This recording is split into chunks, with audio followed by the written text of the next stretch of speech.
YouTube auch noch live. Machen wir offiziös die Begrüßung. Grüß euch, servus, küsst die Hände. Es wird Zeit mit der Musik verwendet.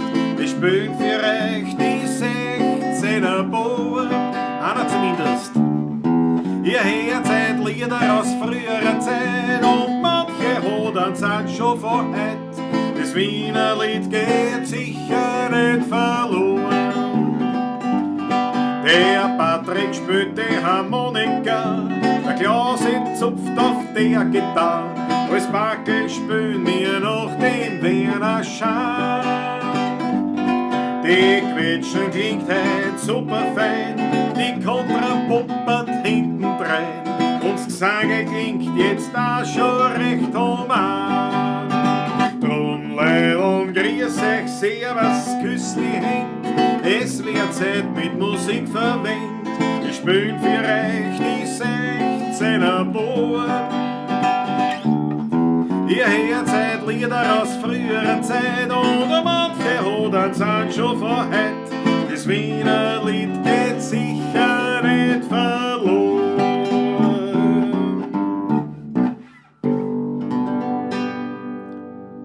Ui, hat sich schon verstimmt auch wieder. Grüß euch, servus, küsst die Hände, habe die Ehre. Schön, dass du da seid. Ja, natürlich, ja, ich möchte fast sagen, aus dem, ja, wie sagt man eigentlich? Aus der Quarantäne. Na, Quarantäne sind wir nicht, aber ja. Aber jetzt einmal, grüß euch gut. Ich habe ja da einen Mörderstress gehabt. Ich habe ja aufgebaut, original 4 Kameras. Original 4 Kameras. YouTube natürlich, die Stammkamera, unsere Stammsendung, die 16 beim Pavlatschen. Dann schauen uns welche zu auf Facebook. Ich hoffe, da passt alles. Da habe ich da die Kommentare. Könnte ich dann hier lesen, wann was ist. Auf Instagram wiederum, da habe ich jetzt festgestellt, das geht nur eine Stunde lang, also nach einer Stunde schaltet sich das an. Also falls wir überziehen und es wird angeschalten, tut mir leid, dass ich Instagram da... Und jetzt da ganz neu, weil ich einfach nur ein Handy-Link gehabt habe ich original noch TikTok dazu geschalten. Und ja, also sogar auf TikTok original vertreten. Jetzt ist nur so, da gibt es auch Kommentare, aber die kann ich nicht lesen. Also alle TikToker, die zuschauen, ich kann leider eure Kommentare nicht lesen, weil ja, so viel Equipment habe ich dann da auch wieder nicht. Wer aber reden will, der haut sich auf YouTube auf den Kanal 16er Burm TV. So, das einmal das eine. Also, die Sache ist die, aufgrund der bekannten Umstände haben wir halt gesagt, naja, theoretisch wäre es ja so, dass der Patrick in die Arbeit fährt, aber eigentlich auch wieder nicht so richtig, nicht? Und jetzt haben wir dann gesagt, das ist eigentlich auch kein gutes Bild, wenn wir alle sagen, bleibt daheim und dann machen wir da ein Bottling zu zweit und haben da einen Mutzangstudel. Ja, passt nicht ganz zusammen. Aber der Patrick ist original dabei im Chat. Patrick Rutger, das ist der Erste, den ich im Chat begrüße, weil natürlich... Außerdem war er der Erste. Grüß euch alle, hat er geschrieben.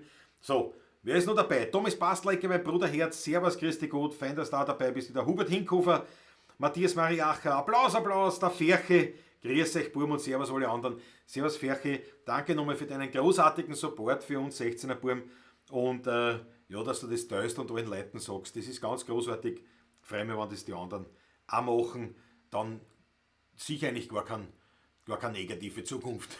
Aber die sicher sowieso nicht. Aber auf jeden Fall, Ferche, danke herzlichst. Wer ist noch da? Die Susanne Bum ist da, servus, grüß dich gut. Irme Hinkofer aus Oberösterreich, Thomas Fabra, Entschuldigung, stimmt nicht. Der Harald Teuber ist wieder dabei. Ja, brav spielt der Klaus, sagt der Patrick, natürlich. Bild und Ton okay, sagt der Agler, das ist halt, der Patrick ist da ein Fachmann. Das ist das Erste, was er schaut, ob alles passt. Bild und Ton okay, sehr gut. Der Spitze, Wolfgang Spitze Hoffmann, servus die Madeln, servus die Burm, Grüße aus der Himberger Quarantäne. Ja, Fritz Stadtguss, guten Abend. Brave Vorbilder seid, sagt der Matthias Mariach. Ja, es hat ja keinen Sinn, nicht? Wenn man, ja, beim Patrick ist Vaterheim, drum schreibt er. So, Daniela Schlögl, Mahlzeit, ne? Mahlzeit. Gute Idee. Und der Günther Erich Russell ist auch dabei. Russell oder Russell, wie sagt man das, weiß ich jetzt nicht. Ja, wir kommen zur wichtigsten Rubrik. Da müssen die TikToker jetzt der Wecker schauen, weil das sind, wenn es ab wann darf man Wein? Ist ja wurscht. Wir sind in Ausnahmesituationen, da geht es, da ist es egal. Heute, wir haben ja die Rubrik Unbottling ins Leben gerufen, schon lang vor dem Virus. Das war so, dass der Patrick und ich festgestellt haben bei diesen ganzen YouTube-Videos oder bei den YouTubern, da ist halt so, dass sehr viele Leute ein Unboxing veranstalten. Unboxing, das heißt, die haben eine Schachtel, also eine Originalverpackung im Idealfall, und die machen es auf vor der Kamera und sagen halt dann, schau, was drinnen ist. Super. Also das ist Unboxing. Und wir haben halt gesagt, naja, wir machen es Unbottling, ist eigentlich noch wienerischer, noch leibender und natürlich, auch wenn der Patrick nicht da ist, werden wir das Unbotteln natürlich machen, wobei der Patrick sicher daheim unbottelt. Muss man reinschreiben, was. Ja, das ist wichtig. Der Rudi Korbis ist dabei, gerade rechtzeitig zum Unbottling. Richard Eigner, Roman Buchter aus Kottingbrunn, aus der Weingegend. Ja, Patrick sitzt im Publikum, so ist es. Gruß aus Baden. Ja, ne, der Patrick, was trinkt er denn? Ich habe mir heute gedacht, aus Solidarität zu unserer Stadt nehme ich mir einen Kobenzl. Ganz einfach, einen grünen Veltliner vom Kobenzl, weil ja die Van der Leyen, die in Deutschland, die ja wirklich also scheinbar grandios, sagen wir mal, eigenartige Regierung haben, da hat ja die Van der Leyen jetzt da schon hingewiesen, nicht, dass es irgendwann einmal, wenn die Grenzen dicht sind, zu Lebensmittelengpässen kommen kann. Nicht? Also wirklich eine besonnene Frau, ja, mehr sage ich nicht, die natürlich da überhaupt keine Panik machen kann. Österreich hingegen ist im Großen und Ganzen Selbstversorger, vor allem auch in Sachen Wein. Das heißt, in Wien haben wir zumindest die Problematik nicht, hoffentlich, dass uns der Wein ausgeht. Und deswegen aus Solidarität mit unserer Wiener Stadtregierung und der Wiener Stadt trinkt man einen grünen Veltliner vom Kobenzl. So, was? Ja, Zonko sagt der Zonko, Christi Gott aus. Apropos Zonkos Welt TV, da steht's. Ich habe mir jetzt erlaubt, hier, bitteschön, eine entsprechende Werbetafel zu installieren, weil der Zonko und die ganzen Mannen und die Damen vom Brennraum sind ein Wahnsinn, sind dermaßen leiwand und hilfsbereit und unterstützen uns wirklich, was geht. Deswegen habe ich gesagt, da muss her. Zonkos Welt TV und gleich mit der Empfehlung. Es geht so in der Regel um Motorradeln, aber meistens geht es um Essen und Trinken. Aber schaut rein, Zonkos Welt TV, der ist da. Unbedingt großartige Geschichte. Jetzt am Mittwoch ist er wieder, also Mittwoch 21 Uhr ist immer der Livestream. Großartige Sache. So, jetzt müssen wir mal schauen, was der Patrick trinkt. Was trinkt der Patrick? Der Patrick darf einmal was trinken. Der Franz Brandwein mit dem Servus, der sagt es richtig, jetzt endlich darf der Patrick einmal was trinken, weil meistens ist er mit dem Auto da und dann darf er nichts trinken. Ja? Aha, der Fritz Stadtgut ist ein Rivana oder was? Da schaut der Patrick, Unbottling, Eibestal, Adi Graf, alte Lagen. Na was? Nobel, die alten Lagen. Da habe ich auch noch eine Flasche da. Aber bei mir der Klause, glaube ich, liegt die. Ah, na, da haben wir, glaube ich, auch welche. Aber nicht eingekühlt, nicht so wurscht. Also lasst euch schmecken. Die sagen einmal jetzt fürs Erste, sehr zum Wohle, schön, dass alle zuschaut. Also ich hoffe, dass alle zuschaut. Da habe ich, ich habe die gar nicht noch die Kommentare habe ich auslassen jetzt bei Facebook. Das hat's da. Also ein bisschen kann ich reinschauen immer wieder, aber in erster Linie richten wir uns auf YouTube. Und da möchte ich noch was dazu sagen. Und wie gesagt, Instagram kann ich gar nicht schauen und TikTok kann ich auch nicht aufschauen auf die Kommentare, aber ist ja wurscht. Wer mitkommentieren will, kommt entweder auf Facebook oder noch besser war als YouTube, und zwar auf 16er Burm TV. Das ist der Kanalname. Aber jetzt einmal, unter uns jetzt, da muss ich mal den Patrick zutrinken und dann euch. Nicht? Lasst mir diesen privaten Moment mit meinem Patrick, dass wir den ersten Schluck gemeinsam trinken, wenn wir schon nicht beieinander picken können. Das ist ja, das ist eine harte Sache, aber wir schaffen es. Also jetzt einmal Patrick, erste Schluckerl auf dich. Sehr zum Wohle. Prost.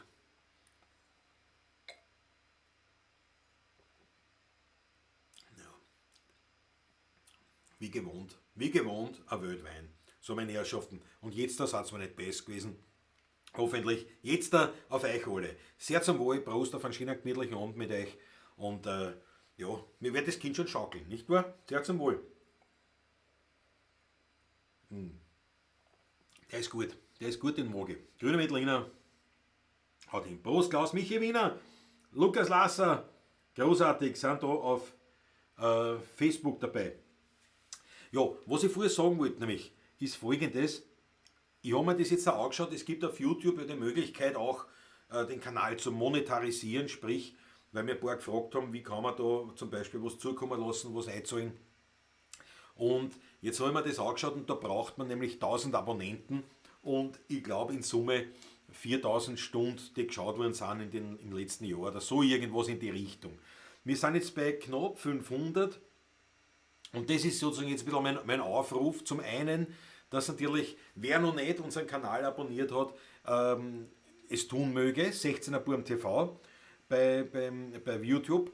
Und das war auch ganz leibend, wenn es viele Videos für uns schauen tät, oder ja, rennen lassen tät, damit wir die Stunden zusammenkriegen. Also eine folgende Idee habe ich, einen Vorschlag. Der Ferche hat das nämlich auch schon einmal kundgetan. Es gibt ja von uns eine sogenannte Playlist, nämlich Playlist Wiener Lieder.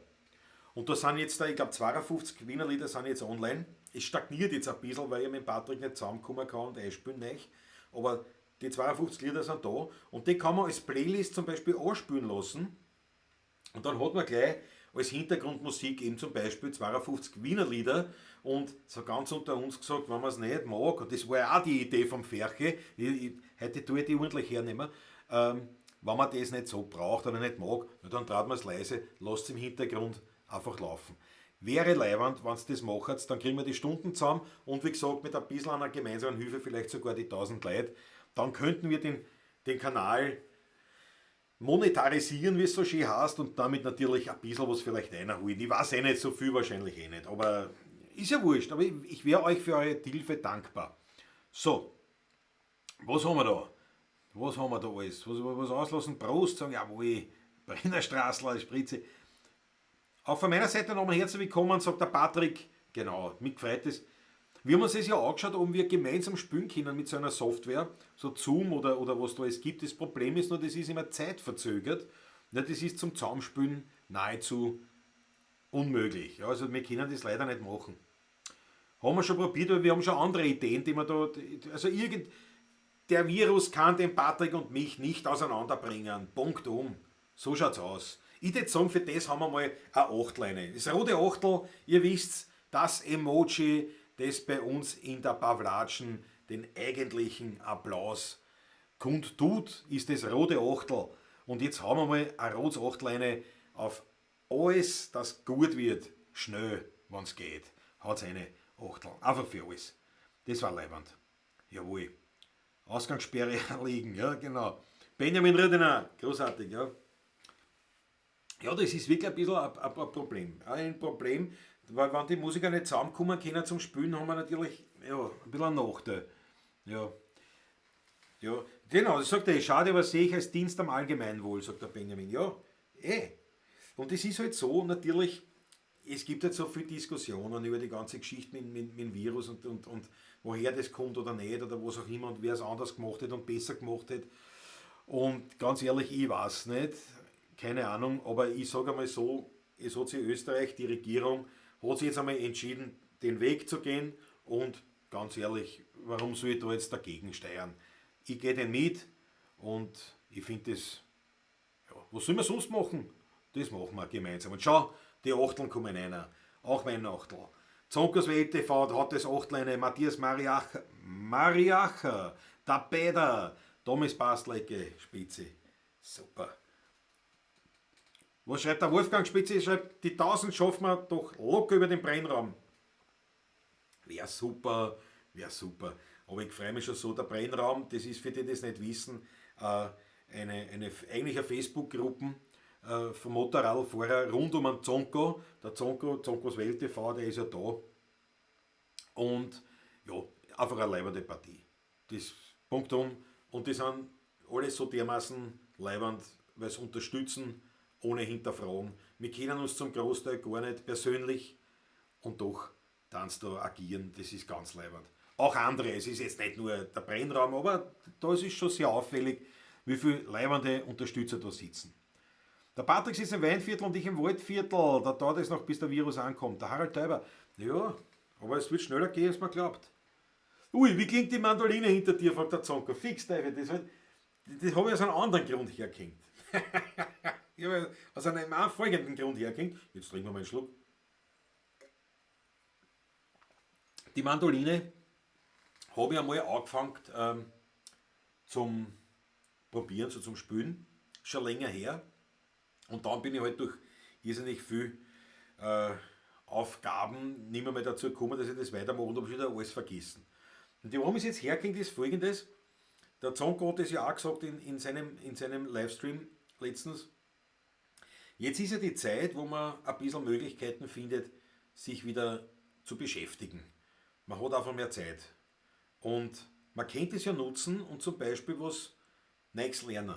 Oder was wieder lernen. Und ich habe mir gedacht, ich werde einfach die Mandolin wieder aktivieren. Ich werde mich wieder ein bisschen beschäftigen und werde mit der Mandolin spielen. Und ja, deswegen hängt es da. Deswegen, damit ich an das denke. Aber jetzt spiele ich nichts vor, weil da ich bringe nichts zusammen jetzt da. Aber es war wirklich das. Also zum Beispiel auch Zeichnen, Malen, ja, könnte ich mich auch wieder mal damit ein bisschen beschäftigen. Ich meine, andererseits habe ich jetzt wahnsinnig viel zu tun mit den ganzen Online-Geschichten, aber es ist eine Idee, dass man sich wieder hersetzen. Man kann das daheim machen, wieder handschreiben zum Beispiel, Tagebuch schreiben oder handschriftlich agieren. Das ist, finde ich, eine gute Übung, auch fürs Hirn wieder. Oder, ja, also sich einfach wieder mit sich selbst beschäftigen oder wieder Dinge lernen oder auffrischen, die man schon ein bisschen vergessen hat oder die man immer machen wollte und nie dazu gekommen ist. Jetzt kommen wir zu allem Möglichen, muss man sagen. Meine Mama ist dabei, die Gerda Steurer. Trinkt nicht zu viel, sagt sie.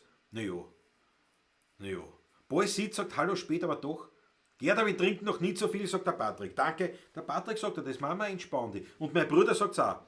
Keine Sorge, Mama, der Bub ist keucht. Geicht. Jawohl. Stimmt, auf das trinke ich schon. Aber Mamsche, entspann dich. Mehr als eine Flasche kann es nicht sein. Und selbst wenn, ich fahre halt nicht mehr fort. Also es ist keine Sorge. Keine Sorge. Der Benjamin, auch ich habe den Weg über den Brennraum beschritten, finde ich nach wie vor unendlich leibend. Brennraum und 16er kommt TV. Ja, richtig. Ja. Das ist eben genau das. Das ist ein Wahnsinn, wie diese sozialen Medien, wie soll ich sagen, einen schlechten Ruf haben. Einerseits. Und andererseits merke ich aber, was für Wellen das schlagen kann, wie man da herumkommt. Das ist wirklich toll, ist wirklich leiwand und der Brennraum und diese Sachen, oder auch mit vielen Schulkollegen zum Beispiel, mit denen ich sonst nie einen Kontakt hätte, mit denen habe ich jetzt wieder an. Und das ist zum Beispiel total eine lässige Geschichte. Eine lässige Geschichte. Albert Guanche, Abrostal, ja, großartig. Schön. Georg Wernick, Kurt Stromer, Josef Meyer sind wieder auf Facebook dabei. Herrlich.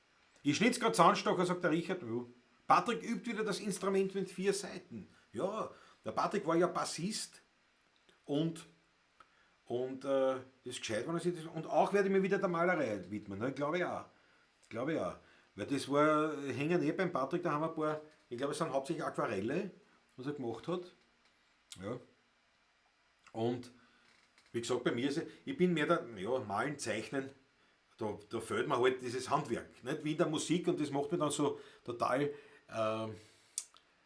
ungeduldig. Nicht? Weil in der Musik, wenn ich jetzt eine Idee habe, wenn ich was machen will, dann mache ich das. Weil ich sage jetzt mal, weil ich es kann, weil ich ja weiß, wie ich das mache, in der Regel. Und beim Malen oder beim Zeichnen ist es halt so, da habe ich eine Idee, ich kann es aber nicht gleich so umsetzen, wie ich will und das ärgert mich dann total. Da bin ich hinten nach.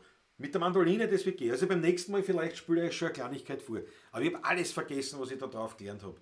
Das ist ein Wahnsinn. Aber es ist ein tolles Instrument und da mache ich sicher ein paar Sachen. Auf das freue ich mich jetzt schon. Auf das freue ich mich. Zonko, danke für die Info zu den 16er Buben. Die sind schon toll und passen genau ins Weltbild, sagt der Frank Biegel. Frank, da sage ich erstens einmal, recht hast, dass du dem Zonko dankst und danke, dass du dabei bist. Das ist leiwand.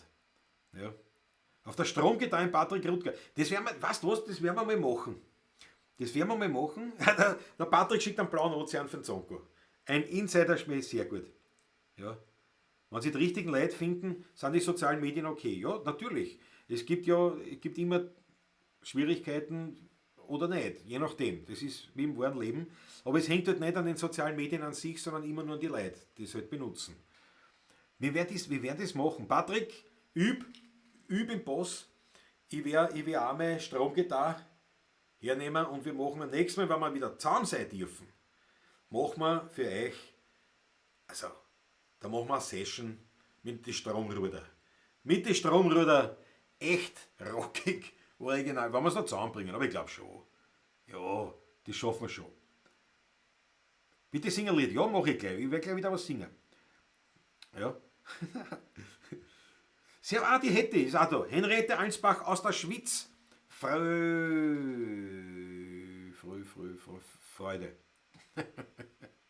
Servus, heute kein Sport. Ja, das glaube ich hätte.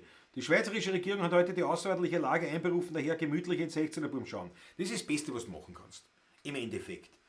Im Endeffekt ist das Beste, was du machen kannst, statt einem Sport. Weil, und unterm Strich wirst du zwar nicht gesünder, aber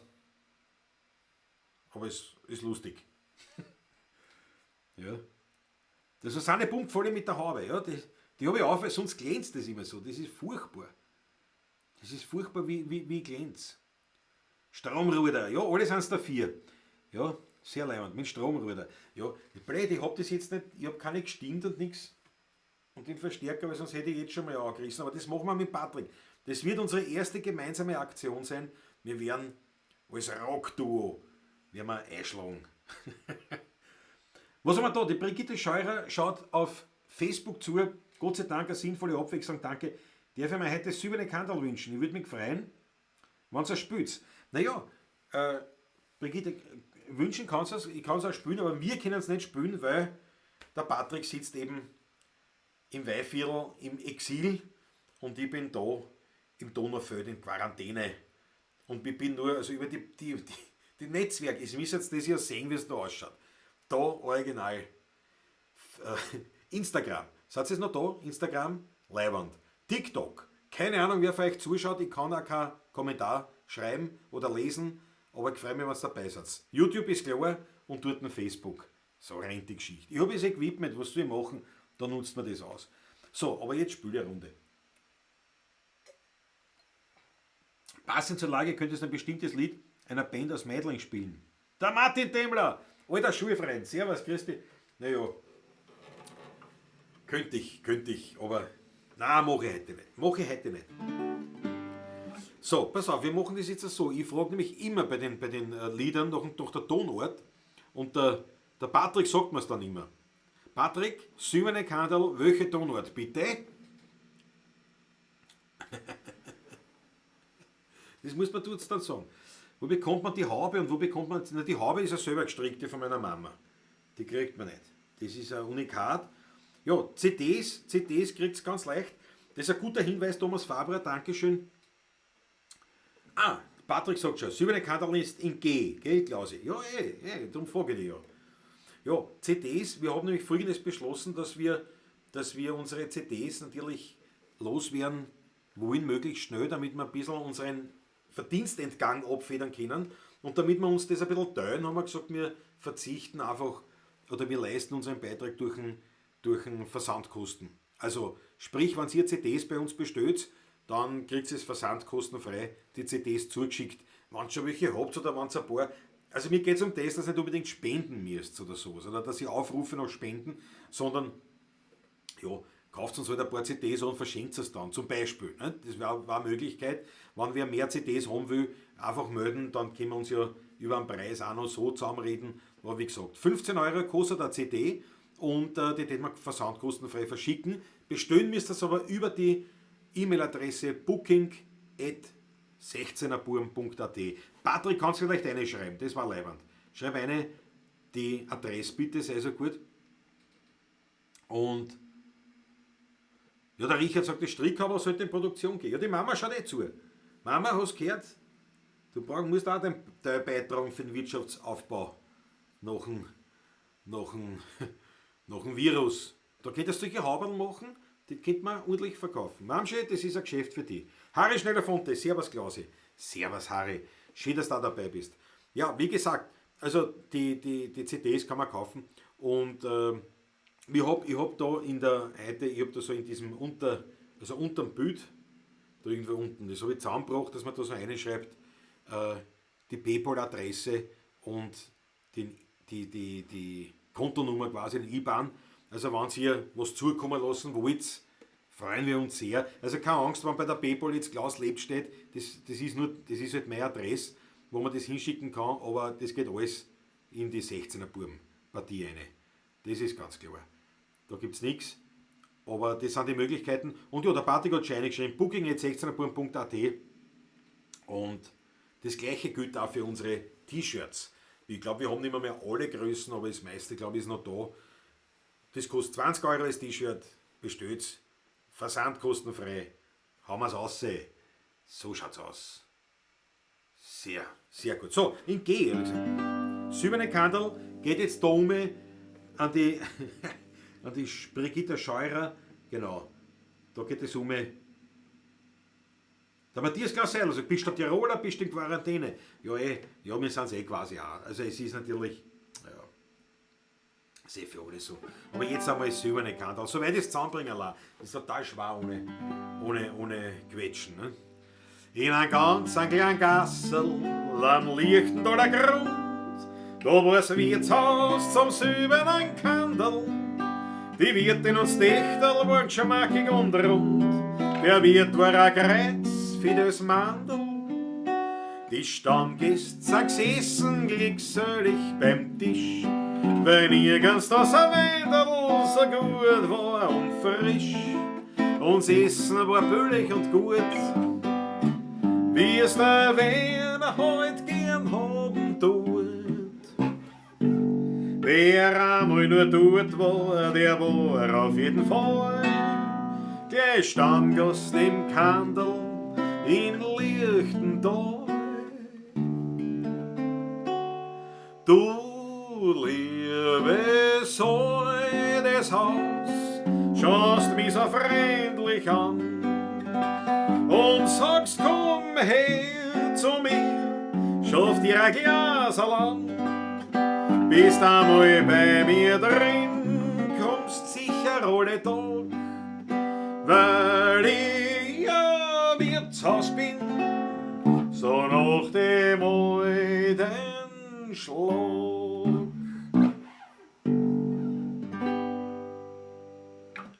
So schaut's aus. Silberne Kandel, ja, stimmlich bin ich ein bisschen angeschlagen. Stimmlich bin ich ein bisschen angeschlagen, aber ihr haut mir die Achtel rein. Das ist natürlich super. Georg Scheurer ist auch da. Grüß dich aus der Gefangenschaft. Ja, herrlich. Da fällt die achte Wildcat. Ballsitz. Super. Ja, sehr schön. Silberne Kandel. Das ist so ein Klassiker. Herrlich. Aber stimmlich nicht auf der Höhe. Bin schon drauf gekommen. Ja, da fliegt die Herzl rein auf Facebook. Nein, super. Bravo Klausi, sagt die Gertrude, die Tante Trude, meine Nachbarin. Siehst du, das ist eine Möglichkeit, dass wir uns da sehen. Nicht? Also wir könnten natürlich auch uns draußen sehen, aber das sind mehr als 1 Meter Abstand, sogar zur Kamera. Also da kann nichts sein. Trude, schön, dass du dabei bist. Das freut mich sehr. Ein Uncanning. Aha, der Harry Schneider-Fonte macht heute kein Unbottling, sondern ein Uncanning. Immerhin ein 16er Blech.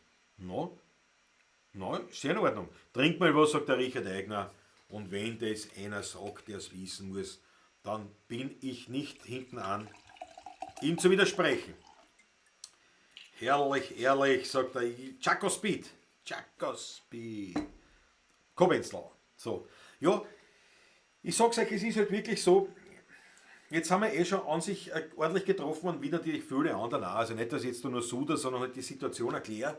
Jetzt haben wir ordentlich getroffen worden von der ganzen Situation und dann können wir nicht einmal gemeinsam mehr spielen, weil wir nicht einmal mehr zusammenkommen können. Das ist dann natürlich nochmal ein Schlag und das haut uns ein bisschen zurück. Aber es ist halt so, es wird schon wieder werden. Oder ich sehe das alles auch gar nicht einmal so negativ. Ich meine, derweil so 1-2 Monate sind wir nicht gleich in Gefahr, aber na dann sind wir eigentlich blank. Pleite, das gefällt mir nicht so. Mir gefällt der Begriff Bankrotteur. Das hat einfach was Nobles. wenn man ein Bankrotteur ist. Aber das sind wir hoffentlich noch länger nicht. Aber ja, ist eine harte Geschichte, aber wir werden das schon irgendwie abfedern. Das ist, sobald er wieder spielen kann, können wir spielen und da werden wir dann natürlich tun, was geht. Aber wir rechnen natürlich damit, dass ja natürlich uns nicht viel engagieren werden, weil viele eben auch kein Geld haben. Und natürlich eine unserer Haupteinnahmenquellen sind ja Firmenfeiern, Kongresse und solche Sachen. Naja, natürlich, das spielt in dem Jahr gar nicht mehr. Da können wir nicht davon ausgehen. Ein paar private Geschichten und halt die öffentlichen. Irgendwie werden wir schon zusammenkommen. Aber folgende Ideen möchte ich schon präsentieren, wo ihr uns helfen könnt, respektive überhaupt österreichischen Künstlern wahnsinnig unter die Arme greifen könntet. Und zwar, wenn wir uns alle melden täten bei den Radiostationen, ja, bei den österreichischen Radiostationen und sagen jetzt, draht euch ein Mainstream-Blödsinn an, ja, vergesst das Ganze und spielt österreichische Künstler durch die Bank und auch Genrefremde. Also warum nicht einmal ein Wiener Lied auf Ö3? Warum nicht? Ich bin sicher, dass die Leute das nicht negativ auffassen werden, die werden das leibend finden. Im Großen und Ganzen. Und das ist vor allem eine Solidarität. Weil der Punkt ist nämlich folgender. Ihr dürft ja nicht vergessen, ein Musiker lebt natürlich von den Auftritten selber, aber vor allem die komponiert haben oder arrangiert haben, leben dann ja auch von den Tantiemen. Ne? Das ist dann immer zeitversetzt um ein Jahr. Und jetzt müsst ihr euch so vorstellen, dass wir natürlich jetzt einmal nichts verdienen durch Auftritte und nächstes Jahr natürlich auch nichts verdienen durch die Tantiemenabrechnung, weil natürlich keine Auftritte waren. Wenn aber die österreichischen Radiostationen, und das wird schon mal ausreichen, sich wirklich besinnen auf die österreichischen Musiker, und zwar auf, durch die Bank, also nicht jetzt nur ein paar Gehypte, sondern wirklich durch die Bank, was gibt, dass die Radiosender sagen, passt auf, da habt ihr eine Information, in welcher Art brauchen wir eure Lieder, nicht die Dateien oder sowas, schickt uns die zu, wir spielen es. Wenn es vielleicht ein gewisses Kriterium der Qualität wird schon erfüllen müssen, aber sonst, und stellt euch vor, das tät das echt abfedern. Und das Leibende ist das tät kann was kosten, das tät niemandem ein Problem bereiten und ja, und die Radiostationen, glaube ich persönlich, hätten sogar mehr Vorteile davon. Und die ganzen Österreicher hätten einmal eine Vielfalt mitkriegen. Und stellt euch vor, da den sogar Leute einmal Wienerlieder hören, die gar nicht wissen, dass das gibt.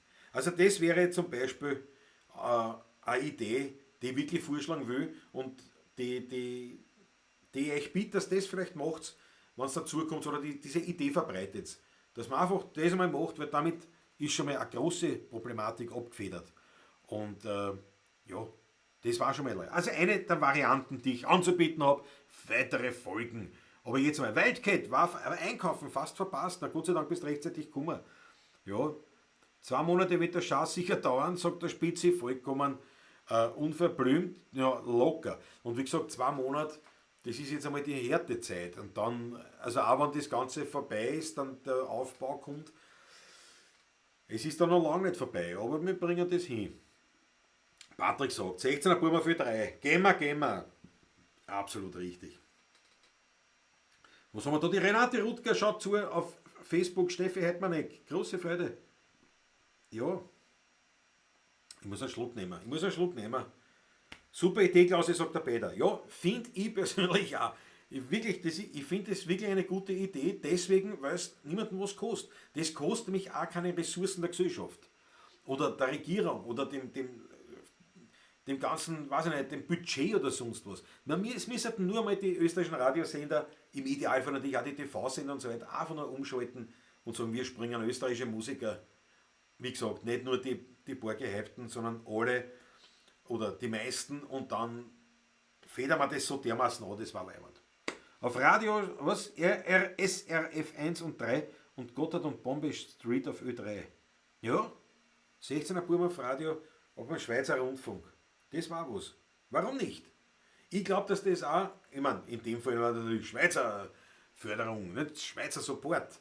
Aber es war, glaube ich, wirklich, also ich bin sicher, dass die Ö3-Hörer sagen, dem bist du deppert, ist das leibend.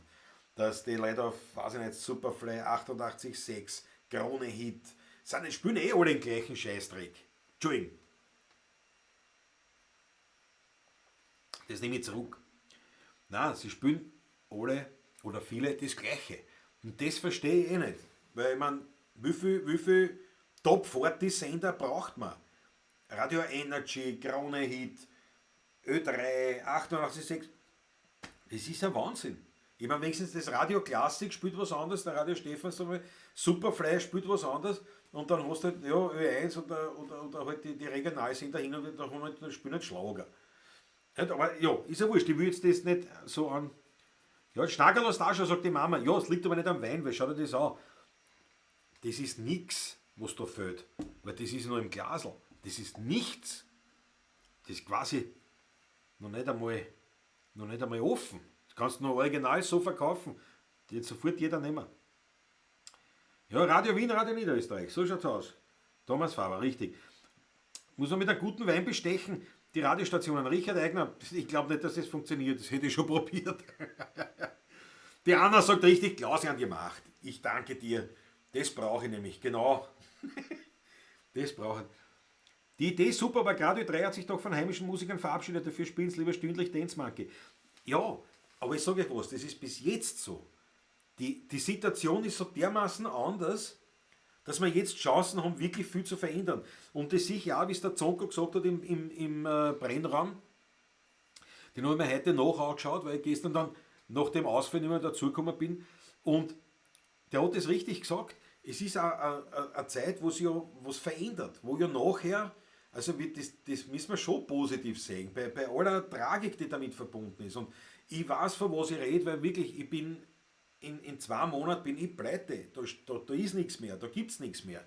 Da habe ich Hoffnung, dass man mein Schatzleckle raushaut oder dass mich noch meine Mutter durchführt hat oder keine Ahnung wie. Aber das ist die Realität. Aber dennoch sage ich, es ist ja so, das ist eine Batzenchance, die uns da bietet mit dieser ganzen Geschichte. Und alles wird neu gemischt, alle Karten werden neu gemischt. So schaut das aus. So sehe ich das. Weil der Unterschied zu allen anderen, wie soll ich sagen, Krisen, die wir erlebt haben oder nicht erlebt haben, aber die halt irgendwie zumindest vorhanden waren, der Unterschied ist der, da geht es auch um einen Politiker selber. Der Grund, warum die alle jetzt hakeln wie die Wilden, ist, weil sie genauso betroffen sind. Das ist halt das. Der Bundeskanzler, die Minister, ja sogar der Konzernchef, die sind selber betroffen. Die haben alle Eltern, Großeltern, Kinder, kranke Leute in der Familie, bei den Freunden und so weiter. Die sind alle mit betroffen.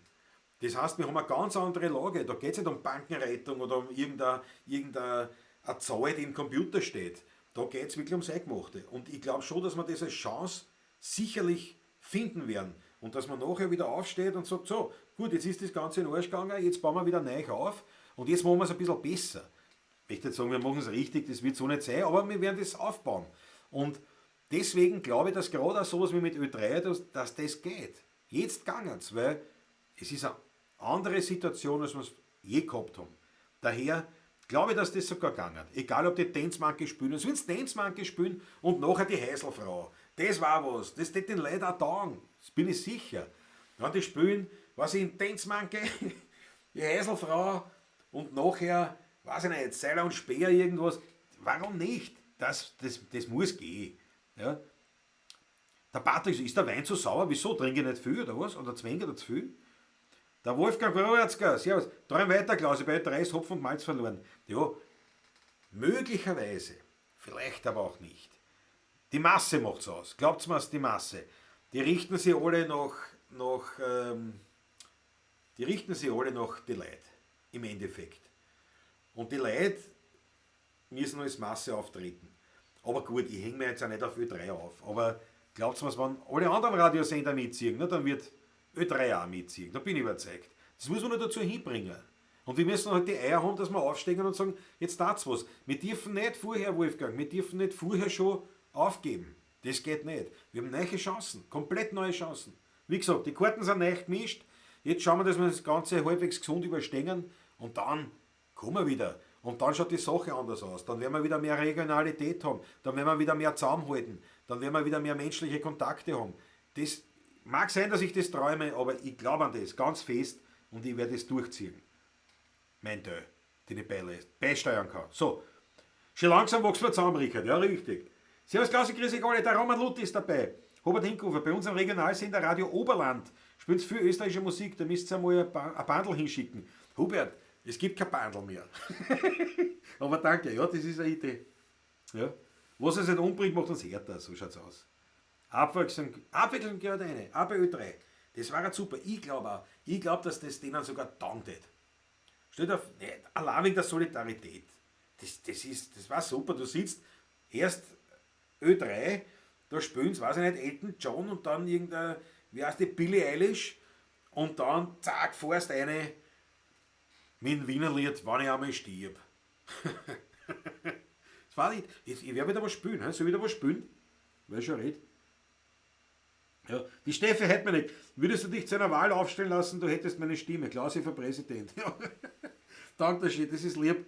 Aber ich lasse mich nicht wählen. Nein. Die gescheiten Leute wollen die 16er Buben. Paul Heffele, Dankeschön. Ja, ich sage euch was, ich will jetzt kein Politiker sein. Das ist ein Wahnsinn, jetzt solche Entscheidungen zu treffen. Ich meine, ein Politiker, der jetzt da vor die Kamera dreht, bringt immer nur schlechte Nachrichten. Das ist nicht leiwand. Für einen Politiker selber. Nicht? Und wie gesagt, der Unterschied aber zu früher oder zu allen anderen Sachen ist, sie sind selber betroffen und damit, ja, glaube ich einfach ein bisschen mehr.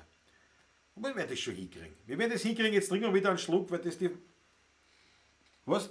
Die Susanne Bum, Klaus, kannst du bitte deine Mama fragen? Was soll ich fragen? Was soll ich, ob du eine Haberl kriegst? Nein. Geht sicher nicht. Sicher nicht, meine Mama ist in Pension. Bitte spiel, Klaus, sagt der Patrick. Ne? Der treibt mich an, der treibt mich an. Schau mal an, wie die Regionalsender das ORF verändert haben. Nur Format. Was glaubst du, was wir mit den Entspannten gehört haben? Natürlich, Wolfgang, ich kenne die Geschichte. Ich weiß das. Ich bin seit 25 Jahren im Geschäft und ich weiß, dass die Medienlandschaft bis jetzt vollkommen taub war, was Wiener Lied betrifft oder österreichische Musik oder einheimische Sachen oder traditionelle Sachen, Gott mag verhüten. Aber wie gesagt, ich gehe davon aus, die Zeiten haben sich geändert oder ändern sich gerade. Auf das trinken wir jetzt einmal. Sehr zum Wohl. Also Wolfgang, ich gebe dir recht, aber ich sehe es positiver. Ich sehe es positiver, zumindest ich sehe es so, dass wir jetzt mehr Chancen haben denn je, uns da einzufügen und mitzureden. So, irgendwo war schon mal ein Liedwunsch, das habe ich schon wieder vergessen. Weiß ich nicht, aber der Patrick, muss ich natürlich, und weil ich schon geredet habe davon, Patrick, die Heiselfrau. Ich bringe euch jetzt die Heiselfrau. Ich hoffe, das ist in eurem Sinne. Muss ich noch einen Schluck machen. Mama, tut mir leid. Heiselfrau, muss ich noch einen Schluck machen. Einer der größten ist. Der muss auf die 3 gespielt werden.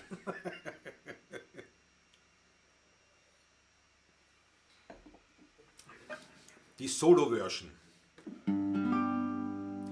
Sie kennt alle. Ja, so muss ich ja spielen. Ja. Die moduliert ja. Sie kennt alle, die jemals am Friedhof dort wohnen. Künstler und Hakler, Generaldirektoren. Auch jeder tut sie freundlich grüßen. Egal ob's groß oder klein müssen. Dafür hat man ihr was ins Kerbel rein. Ja, bei der Zinse kehrt man gerne. Jetzt kommt's Zwischenspiel.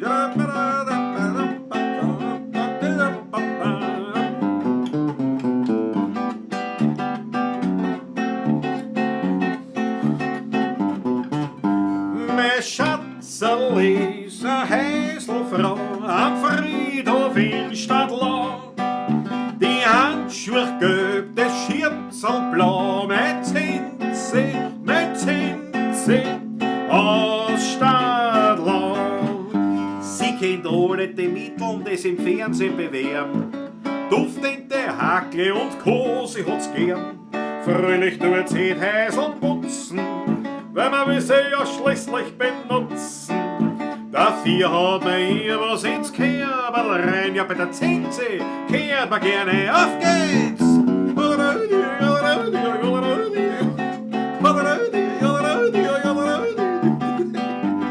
Lass mal aus, es jodelt das Blinken. Mein Schatzerl ist eine Häselfrau am Friedhof in Stadtlau. Die Handschuhe gelb, das Schirmzel blau, mit Zinse, ja, mit Zinse aus Stadtlau.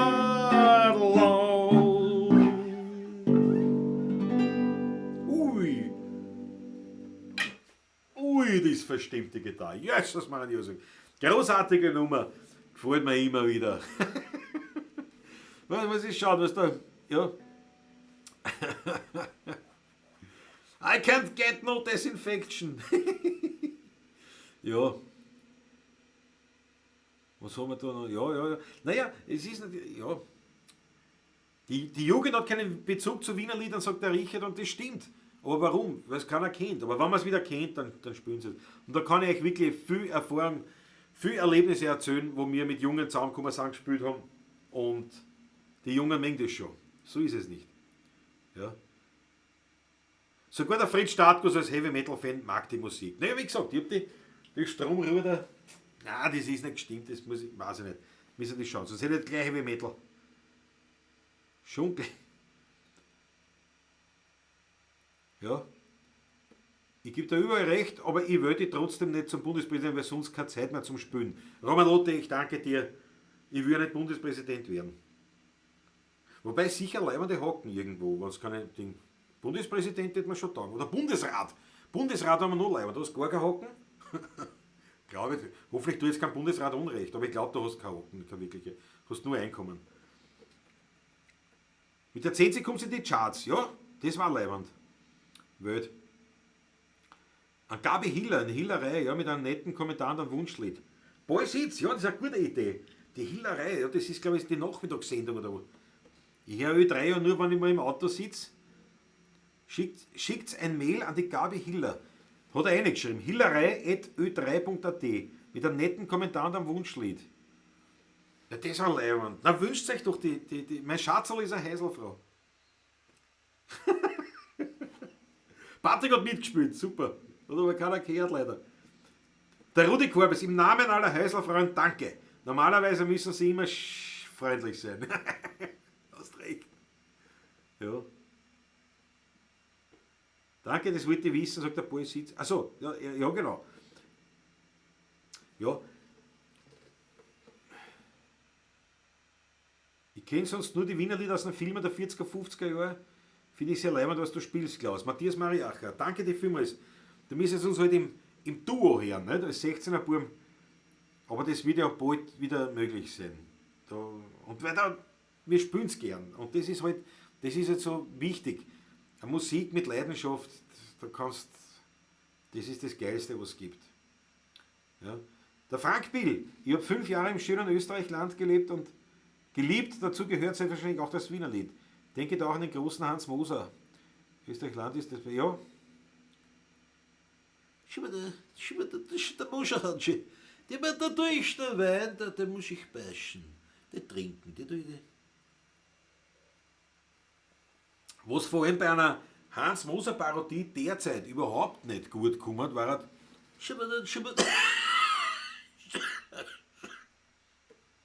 Kommt gerade nicht gut. Wieder Gneisser, Klaus auf Bundesrat. Ja, haut's mir Bundesrat rein. Das war super. Das spiele ich nur mehr für euch. So, auf gemütlich, weil aufs Gerstl hat man dann schon. Ja. Wenn es keine Krise gibt, ja. Auf Ö3 muss man die Heiselfrau gendern? Glaube ich nicht. Sicher nicht. Auf Gendern wird geschissen. Punkt. Und auch wenn meine Mama zuschaut, das sage ich nur einmal. Auf Gendern wird geschissen. Apropos, ich bin ja, warte, ich muss da noch mal kurz schauen, ob es drin ist. Klaus, du bist super, ich war erst letztens bei einem coolen Wiener Liedabend von der Ingrid Merschl. Andreas Rauchenwald, super, dass du zuschaust, ich freue mich, danke dir. Das Vogel am Baum von der Barbara, die Barbie schaut zu, servus. Ja, mache ich vielleicht. Jetzt wollte ich noch sagen, die Udriliten auf Wiener Lied von Zonko. Ja, das ist die nächste Idee, ja. Also in die Armbeuge bitte, ja. Na, es ist folgendes, ich habe diesen Slogan auf Facebook da verbreitet, oder auch, glaube ich, auch auf Instagram, sei kein Schwein, bleib daheim. Und jetzt wurde ich gescholten, auf liebevolle Art und Weise natürlich. Herr Klause, das ist nicht deiner würdig, weil das ist kein reiner Reim. Nicht? Also Schwein und daheim ist mit N und M, das ist ein unreiner Reim. Nicht? Und gesagt, du musst einen reinen Reim. Und da habe ich sofort festgestellt, das kann ich. Ich kann das sofort umwandeln. Nämlich, So wird ganz rein der Reim, sei kein Schwein, bleib daheim. Dann stimmt's wieder. Ich hoffe, das haben alle verstanden. Habe ich es richtig gesagt? Ich glaube schon. Also das ist ja meine poetische Zugangsweise. Aber auf dem will ich mich nicht immer kein Buch weiterspielen. Jawohl. Auf Gendern wird geschissen, wähl dich doch zum Bundespräsidenten, Roman Luthi. Ja, danke. Jawohl, ich stelle mich nicht auf. Aber ja, das Gendern, das ist furchtbar. Und diese politische Korrektheit, mir geht das so am Zager, mir geht das wirklich am Zager, weil das ist ja Schwachsinn, kompletter Schwachsinn. Ne? Da tanzen alle, regen sie auf, weil man nicht du und sie sagt und er und sie und gleichzeitig kriegen die Frauen für die gleiche Hocken, was ein Mann macht, weniger Geld. Ich meine, ehrlich gesagt, mir war das als Frau eigentlich wurscht, wie sie es mir anreden, solange ich die gleiche Hocken für das gleiche Geld für die gleiche Hocken kriege. Also das, aber da bin ich wieder ganz andere Wellen. Also das. Was? Liebe Grüße aus dem Südburgenland von der Zaueratzka-Bande. Andi, was ist das für ein Name? Kisch? Na, das ist leider die Zaueratzka-Bande. Na, bitte. Bist das, Andi, das bist du, ne? Habe ich das jetzt so richtig gelesen? Ja, das ist ein Leiwand. Das ist 16er Burm zum Quadrat, locker zum Quadrat, auf Burgenländisch-Gravadisch. Das ist die geilste Wirtshausmusik, die ihr euch vorstellen könnt. Die Zaueratzka-Bande. Andi, schreib eine an Kontakt oder irgendwas, weiß nicht, eine Homepage glaube ich habt ihr nicht. Ne?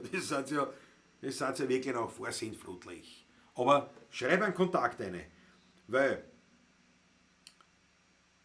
eine Wirtshausmusik, eine klassische Wirtshausmusik, gibt es auch nicht mehr, genauso wie eine Herigenmusik.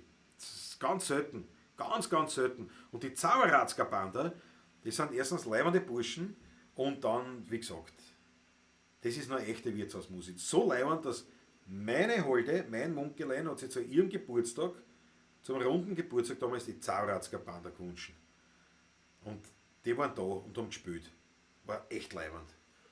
Burgenländisch, Gravadisch, alles Mögliche drauf. Aber da mal kurz spielen. Ja. Burschen ist eine 12, sagt der Christian Lewald. Danke herzlichst. Man spielt die 16 Uhr sicher wieder im Sommer. Ich will es auch sehen. Ja. Wir werden sehen, wann wir wieder spielen. Jetzt spiele ich das Vogel am Baum, das ist da gewünscht worden und da gewünscht worden. Die hätte, glaube ich, war da das letzte, nicht das letzte, um Himmels Willen. Küsst die Hand der Frau. Die letzte, die sich das gewünscht hat. Daher. Das Vogel am Baum. Damals, habe ich schon gestimmt eigentlich? Nein, muss ich noch stimmen. Da haben wir mal so ein schönes Kompliment gekriegt von Karl Hodener, vom Komponisten dieses Liedes. Weil wir haben einmal, ja, das wird her seit 15 Jahren, haben wir mal gespielt und der Hodener Karl war im Publikum, was an sich für uns schon große Ehre genug war. Und wir spielen das Vogel am Baum. Ja, wie wir sind fertig, dann da sind der Applaus. Nur der Hodener applaudiert, ja, höflich, aber nicht sehr herausragend. Und auf einmal steht er auf mit einer eisernen Miene, ganz versteinertem Gesicht, steht er auf. Na, es wird ruhig in dem Saal. Ein Wahnsinn. Na, uns ist das Herz in die Hosen gerutscht. Der steht auf, ganz Pokerface. Der Patrick und ich, geschwitzt. Die Leute schauen alle hin zum Hodener.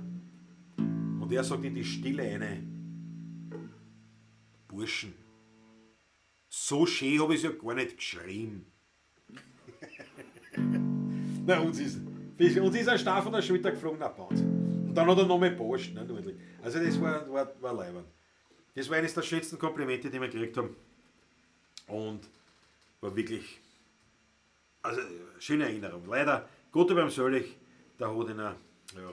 Herbert Osterbauer, servus, grüß dich gut. So, jetzt muss ich schauen, ob ich es zusammenbringe ohne Patrick, ohne den Gezwitscherer, ohne Vogelfänger.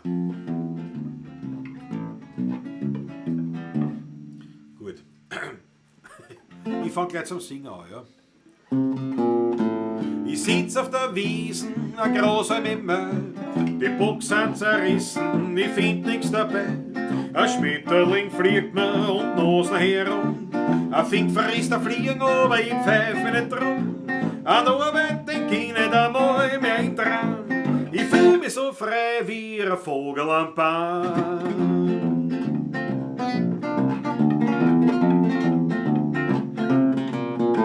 Und kommt der schönste Erdl am Wald weg daher, ja, da spring ich vor Freude. Ja, was brauch ich schon mehr? Zwei Eigeln schauen fest in die Beinen hinein. Als sagen sie, möchte deinige sein, aber noch ein paar Bussel, sag ich, geh ich heim. Ich bin lieber frei wie ein Vogel am Baum. So, Patrick, jetzt war das Solo, gell?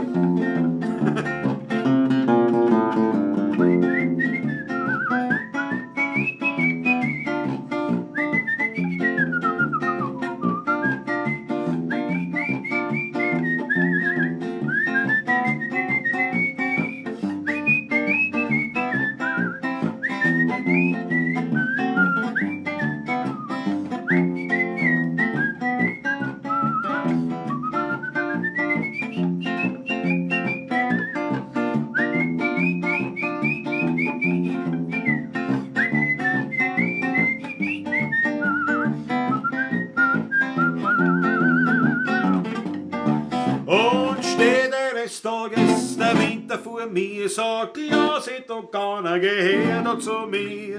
Da mach ich noch einmal die Augen fest zu, seh ich wieder vor mir die schöne Natur, denn draußen im Grünen, da war ich daheim, da hab ich mich gefühlt wie ein Vogel am Baum.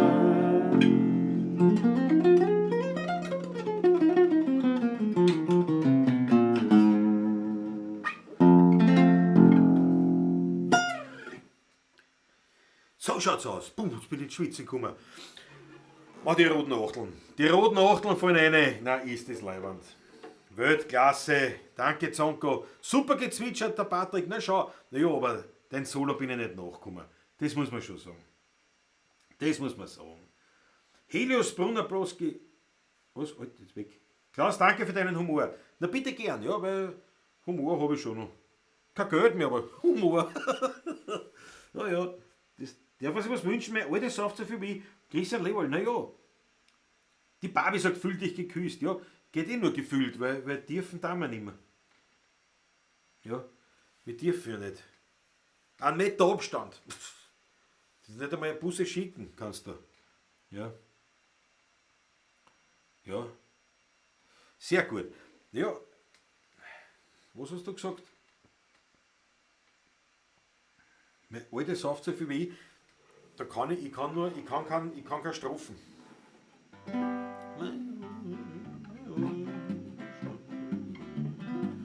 Patrick, in welcher Tonart bitte? Patrick? Patrick? Das ist ein bisschen wenig. Klaus, das Zeissel. Wieso? Wie kommst du auf das? Das Zeissel? Meine Frau strickt mir so ein Haberl, fehlt nur das Emblem. Ja, ich habe ja kein Emblem. Braucht man noch, gell? So ein Emblem für das. Das war noch was, ja. Humor ist, wenn man trotzdem lacht. Ja. Ich lache. Ich lache. Selten, oft nie. Ja. Oh, das ist ein Liedtitel. Ach so, das. Gut.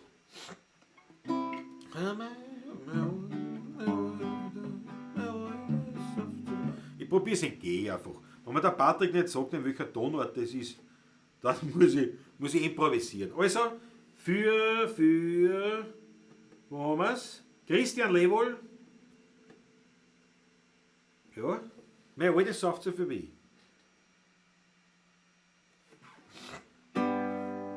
Warte, die ist schon wieder verstimmt. Ja, mein altes sagt so viel wie ich. Daher die große Sympathie. Wir haben doch beide ein System, das ist vernünftig und sehr bequem. Wo wie ein Orange ist wie ein Haus, mit's mir beim Kanak und bringt ins Haus. Ja, das nächste Mal ist wieder umgekehrt. Ich bring mir alle heim und Haus und Erd. Ja, der Patrick, schon jetzt schreibt er in D, ne? Und ich spür's in Gustav. Drum weiß man's hoch. Ich bin heute Werner, ich kann nix dafür. Ich brauch nur, um selig zu sein. Zwei Fiedeln, ein Klampfen, ein Morgen Bier, ein Glasl für heurigen Wein. Da wär ich wie narrisch, ganz wurlert und narrisch, bei sowas da bin ich ein Grein. 10 Schilling für die Schrammen und morgen fress ma Kramen, das kann nur wer verstehen. So, ich glaube, es ist eine Stunde ich glaube, also wahrscheinlich habe ich es jetzt verpasst. Wahrscheinlich habe ich es verpasst, dass sie Instagram schon angeschalten hat. Aber falls nicht, an dieser Stelle wollen wir uns auch von den Zuschauern von Instagram verabschieden. Und wir wünschen euch einen schönen Abend und einen lieben Gruß aus Wien. Würde ich immer schon machen. Das ist quasi mein Dreisat. Ne? Also Instagram ist quasi unser Dreisat. Kann man sagen. Kann man sagen. TikTok weiß ich nicht, ob das überhaupt noch rennt oder ob wer zuschaut, aber also da ist. Aber wenn wer zuschaut, ich kann eure Kontakte nicht lesen, auch eure Kommentare nicht lesen. Aber ja, schön, dass ihr dabei seid. Freue mich total. Wann wer dabei ist. Sicher erst. Oder auch nicht, das weiß ich nicht. Heute kommen den Girl auf Urlaub nach Wien. Den dort wenn's zu Haus, drum ums Wiener Stadt so gehen. Hören dann die Schrammen und singen dazu. Leidl beim Wendel, die kriegen gar nicht nur. Hinter am Baum steht Gott Amor und Schlaf. Der Herrgott im Himmel schaut runter auf Wien. Wer Leid, wer Freude, da liegt was drin. Meine Freunde und Bekannten und Verwandten sind die größten Tschecheranten. Ja, aber wir sind so beieinander. Wir machen gewisse keine Schande, denn wir fallen nicht aus dem Rahmen. Wir haben in Vierteln übern Gaumen und dazu rennt der Glasse Schmäh. Und jetzt alle die Fischerchöre. Aber wir sind keine Weh, na wir sind keine Weh, na wir sind keine Weh, das wissen sie. Denn wir sind heut Liebhatsnoder, trinken gerne ein Glasl Wein, oder 2 oder 3, dann die Genossen gute Soda. Ja, aber Gräbe, da muss es sein, so ein Tripfel kennt keine Mischung, das ist heut ein echter Wein, bringt für Leib und Seele Erfrischung. Ja, aber gräbet, ja, gräbet, ja, aber gräbet muss es sein, jawohl. So schaut's aus. Jetzt muss ich aber was einschenken. Jetzt muss ich was einschenken. Das war ein Potpourri der höchsten Güte. Was haben wir da? Ich schreibe und du siehst es erst circa 1 Minute später. Ja, das war's eh. Das war's eh. Patrick, war kein Vorwurf. Ja. Ja, der Michael, gar schön, dass du noch immer im Plural sprichst. Was meinst du, weil ich von den 16er Buben spreche, ne? Ja. Ja. Herbert Osterbauer fragt, Patrick, bist du gleich krank? Nein, Herbert. Es ist ja quasi, er ist ja dem Weihviertel daheim und wir haben halt ausgegeben die Losung, also wir nicht, die Regierung, dass man sich halt ja, möglichst nicht mehr aus dem Haus begeben möge, es sei denn, man fährt wirklich zu einer wichtigen Arbeit. Jetzt könnte man sagen, theoretisch wäre das in die Arbeit fahren, aber ich glaube, es ist das falsche Signal, oder der Patrick, wir haben uns da angesprochen, wenn man da jetzt daheim bleiben sollen, nicht? Und dann sitzen wir da und sitzen gemeinsam und trinken einen Wein, das für alle Leute und spielen. Haben wir gesagt, nein, Patrick bleibt daheim. So. Und so, deswegen ist es da. Aber wir finden schon irgendwelche Lösungen. Irgendwo, wir werden schon was tun. Jawohl, große. Also auf Facebook einige Leute, dann freue mich. Super Sache, toll. Wirklich toll. Bravo, der Capo, top. Christoph Schipfer, servus Christoph, Paragraph 11. Paragraph 11, ja richtig. Der Paragraph 11, das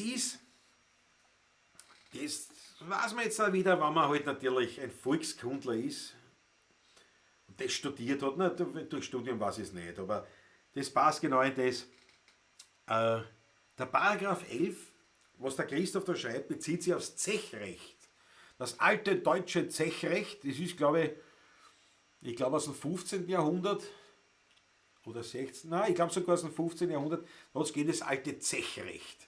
Und da war der Paragraph 11, da ist dabei gestanden, es wird fortgesoffen. Das ist unser Paragraph. Und der Paragraph 111, weiß ich auch noch, der hat gelautet, die Alten tranken immer noch eines, ehe sie gingen. Das ist super. Das Zechrecht, ich glaube aus dem 16. oder sogar noch früher, 15. bis 16. Jahrhundert, wurscht, irgendwas der Zeit.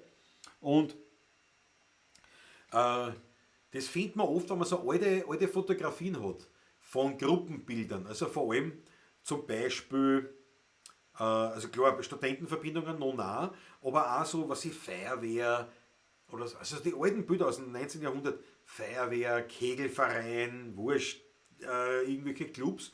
Und dann haben sie oft waren so auftrapiert rund um ein Weinfassel oder Bierfassel.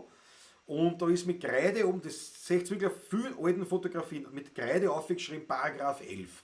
Und das ist eben das bezieht sich auf das alte Zechrecht aus dem, wie gesagt, 15. oder 16. Jahrhundert. Genau weiß ich es gar nicht mehr. Paragraph 11, es wird fortgesoffen. Und Paragraph 111, die Alten tranken immer noch eines, ehe sie gingen. Mir taugt das voll. Ja, das ist leibend. So, Mick Jagger und David Bowie haben das doch bei Live Aid auch geschafft. Einer hat in New York und der andere in London gespielt. Das schafft sie schon. Matthias, wir werden das schon irgendwie hinbringen. Mit gleich spielen, ich weiß nicht, weil ich sage da was, die haben wahrscheinlich eine andere Infrastruktur dahinter gehabt. Aber irgendwas lassen wir uns einfallen. Wie gesagt, kein Virus dieser Welt wird die 16er Buben trennen. Wir haben jetzt schon ausgerufen, die Losung, das Wiener Lied lebt, jetzt erst recht. So schaut's aus. Ja, heute beim Essen, Einkaufen, Leute beobachtet, Einkaufswagen anfassen, dann Nase, dann Mund, die Welt geht. Ja, ich greife mal, weil ich mit meinem Bart, ich greife mir immer daher. Das bin ich gewohnt. Was soll ich machen? Deswegen bleibe ich daheim, aber nichts passiert. Es ist ja so. Ich verstehe das, aber man kann ja nicht alles desinfizieren, das ist halt auch schwierig. Aber ja, ich glaube auch, dass sehr viele Leute uneinsichtig sind.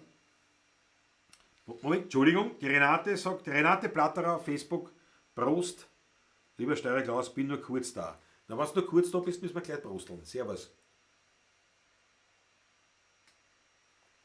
Prost. Ja. Na, irgendwas kriegen wir schon hin. Die Leute sind ein bisschen uneinsichtig, aber ich glaube, dass trotzdem die Mehrheit einsichtig ist oder einsichtiger wird. Und ich denke mal auch, dass es eher zum Schulterschluss kommt. Also jetzt gerade vorher, der John Borg, der Walter hat ein Video geschickt von ihm daheim, also Donaufeld, hat er seine Wohnung, Balkon, also auf der Terrasse ist er dort gesessen, also Dachterrassen, herrlich. Und da war eben 18 Uhr und da um 18 Uhr spielen ja sehr viele Musiker dann beim Fenster raus oder vom Balkon raus. Und er hat es auch wieder gemacht und da spielt ein Dudelsackspieler. Irgendwo, der Geil. Mit Dudelsack, ich weiß nicht was, irgendwo spielt er da daher. Und wie er aus war, hörst wirklich so rundherum tausenden Applaus, Zurufe. Also ich glaube, wirklich, ich mache mir Hoffnung oder ich bin davon überzeugt, dass wir mehr Chancen haben denn je, jetzt was draus zu machen, auch menschlich. Die Leute werden auf Billigflüge irgendwo hin, werden pfeifen, auf Erdbeeren im Dezember werden pfeifen, auf das Ganze drum, auf den Scheißdreck aus China, irgendwelche Plastikschuhe, das wird man auch nicht mehr, es gibt nur Schuhe da, ich meine nicht mehr viel, aber ein paar, es gibt schon noch welche. Wir werden wieder regionaler werden, wir werden wieder ein bisschen anständiger werden und nicht mehr alles nur aufs Geld auslegen. So sehe ich das. Das wird passieren, Punkt, ich habe gesprochen. Ja. Ja, Konferenzschaltung, Mauns Garage. Nur das Problem ist bei diesen Konferenzschaltungen, die es gibt halt da jetzt so, gibt es immer eine Zeitverzögerung und das ist, du kannst nicht spielen, weil wir werden wahrscheinlich so irgendwas machen über Zoom, dass wir quasi halt ein Video aufnehmen, aber spielen geht halt nicht. Das geht nicht, weil einfach die Verzögerung da ist, ja. Was hast du heute für ein edles Tröpferl? Fragt der Boy Sitz. Zu Recht. Ja? Und der Matthias hat schon geantwortet. Klaus trinkt einen GV vom Kobenzl. Schau, brauche ich gar nichts mehr sagen. Ja, ich habe mir gedacht, heute vom Weingut Kobenzl, also sprich dem Haus Weingut der Wiener Stadt, habe ich heute genommen aus Solidarität der, der Stadt gegenüber. Ja, also Österreich gegenüber geht jetzt schwer, aber halt in Vertretung Wien, also ich würde mir jetzt was einschenken, weil ich glaube, dass wir in der Lage, das halt im Prinzip Bestmögliches tun, Menschenmöglichstes, ob alles das Richtige ist oder nicht, ich weiß es nicht, keiner was, im Nachhinein können wir alle gescheiter reden, aber aktuell ist es. Und das ist halt genauso wie die Diskussionen, was dahinter steht, ob das eine Verschwörung ist oder nicht.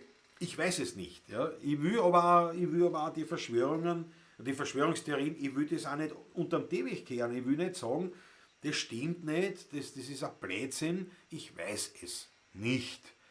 Ich weiß nur eins, ich habe keinen Einfluss drauf. Was ist, ich habe nur einen Einfluss jetzt auf die Situation, die wir halt haben. Und da richte ich mich halt jetzt einmal einfach nach den Vorgaben der Regierung, weil das ist jetzt irgendwie am sinnvollsten. Und wir schauen halt, dass wir das Beste daraus machen. Und das passiert. Ja. Der Mautz Garage, es wird weiterhin um das goldene Kalb gestritten, ja, ganz sicher. Aber ich glaube nicht mehr ganz so wild. Ich glaube nicht mehr ganz so wild. Spielt sich jetzt jeden Tag zur selben Uhrzeit. Echt super, also der Bernhard Schmidt. Die Barbara Eigner, die Barbie, damit die Kinder zu Hause was lernen. 16, 16, ja, du hast recht. Naja, nein, jeden Tag nicht. Jeden Tag nicht, lieber Bernhard Schmidt. Aber ich wäre sicher, ja, ich kann nicht einmal sagen, dass wir wieder ein Konzert machen, weil wir wissen, wann wir wieder zusammenkommen können und es wird ja eher strenger als lockerer die nächsten Tage und Wochen. Also, aber ich glaube, ich wäre wahrscheinlich am Donnerstag. Ich glaube, es ist eine gute Zeit. Donnerstag wäre ich wieder online gehen, mit quasi noch ähnlicher Variante. Was meinst du, Patrick? Sind wir am Donnerstag wieder dabei? Schreib was rein. Ja. Der Tom, du, aber eventuell geht das so. Einer streamt auf eine Box-Ausgabe, der andere spielt dazu. Ja, das wird nicht gehen. Das wird so nicht gehen. Aber die Idee ist nicht schlecht. Die ist nicht. Hubert Hinkow, jetzt war der Austropopper-Sach. Danzer, Ambros oder Hirsch. Eieiei. Ich habe das letzte Mal, glaube ich, schon alles verpulvert, was ich mir an Austropop überhaupt noch zusammengebracht habe.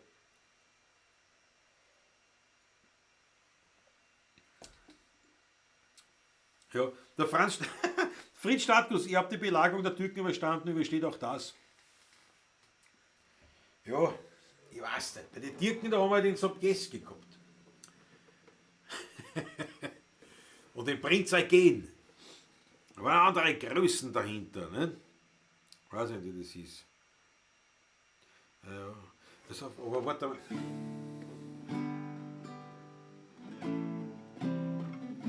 Ich muss kurz überlegen. Lass mal.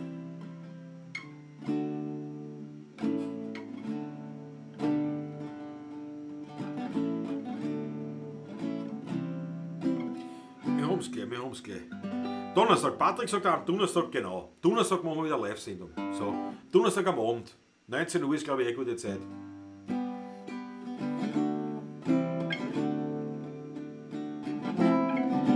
Ich glaube, das passt dann. Zweimal haben wir die Belagerung sogar überstanden, sagt der Matthias. Ja, zweimal, ja. Hast du noch AHG? Servus, schön, dass du da dabei bist. Hast du noch Lampenfieber? Ja, das ist eine gute Frage. Das ist eine gute Frage. Ich sage einmal ja, wahrscheinlich schon. Wahrscheinlich schon.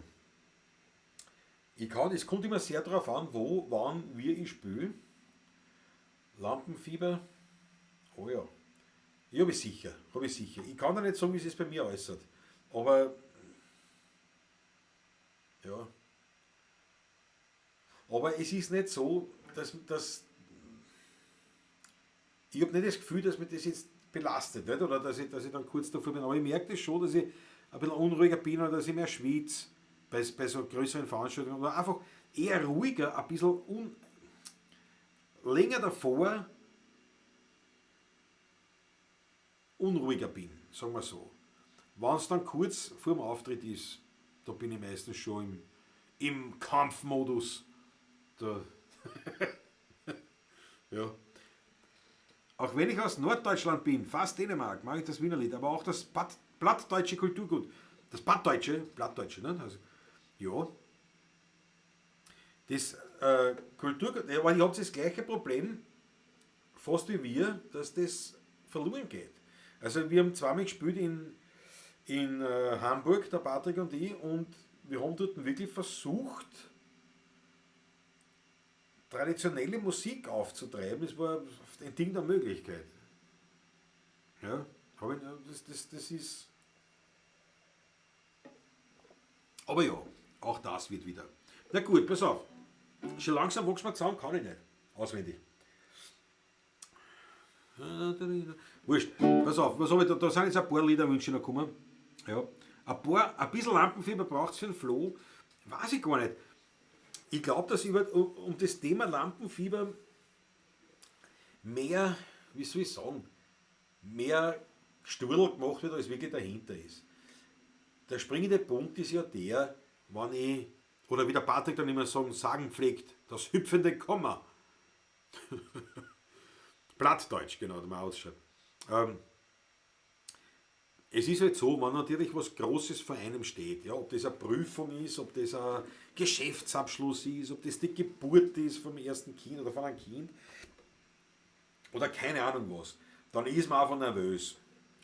Und bei den Künstlern sagt man halt, Lampenfieber. Es hat einfach einen größeren Nimbus, das hat was Besonderes, nicht? Das ist Lampenfieber. Man ist einfach nur nervös ein bisschen, weil ja, na klar, jetzt Geschichte gleich was Großes. Nicht? Das ist logisch, dass man da nervös ist, aber ich glaube, es wird ein bisschen romantisiert, dass das halt dem Künstler eigen, dieses Ding. Na klar, wie gesagt, aber ich bin manchmal nervöser, manchmal weniger, aber es ist immer so relativ kurz davor, die Zeit davor. Also zum Beispiel die blöde Zeit ist, wenn ein größeres Konzert da steht oder irgendwas Größeres aussteht, halt, sagen wir so. Und ich wache auf in der Früh und dann fällt mir ein, das habe ich am Abend. Ja, okay, da ist eine kurze nervöse Phase und dann im Laufe des Tages dann wieder mal und dann immer ein bisschen mehr und dann ist irgendwann vorbei oder flacht es ab und dann spätestens kurz davor ist mir das wurscht. Da bin ich wie gesagt, da bin ich im Kampfmodus, da geht's rund, da bin ich bereit. Der Patrick sagt dann immer so, der Rutger-Mat ist aufgezogen. Ja? In Hergotter Stahn, naja, weiß nicht, schauen wir mal. Nein, glaube ich nicht mehr heute. Ha? Chaco Speed machen wir das nächste Mal, weil jetzt sind noch so viele Austerpop-Sachen, die vielleicht. Das Wiener Frank Bill, das Wienerlied etc. ist Kultur, die wir uns unbedingt leisten müssen, damit wir uns dann daran erinnern können, was Heimat ist. Danke, dass es solche Typen wie euch gibt. Das sage ich als Presse. Den Pressen sei Dank. Das ist ganz lieb, dass du das sagst. Danke dir vielmals. Ja. Das stimmt. Es ist etwas Besonderes. Und wie gesagt, sagen wir mal, sing ein Corona-Lied. Ja. Ich schreibe eins. Ich werde schon irgendwas zusammenschustern. Werden wir schon zusammenbringen. Nein, aber passt auf. Jetzt schon langsam kommen wir zum Schluss. Aber wir haben noch ein paar Wunschlieder. Aber das auch nicht. Ich glaube, das passt halt wirklich.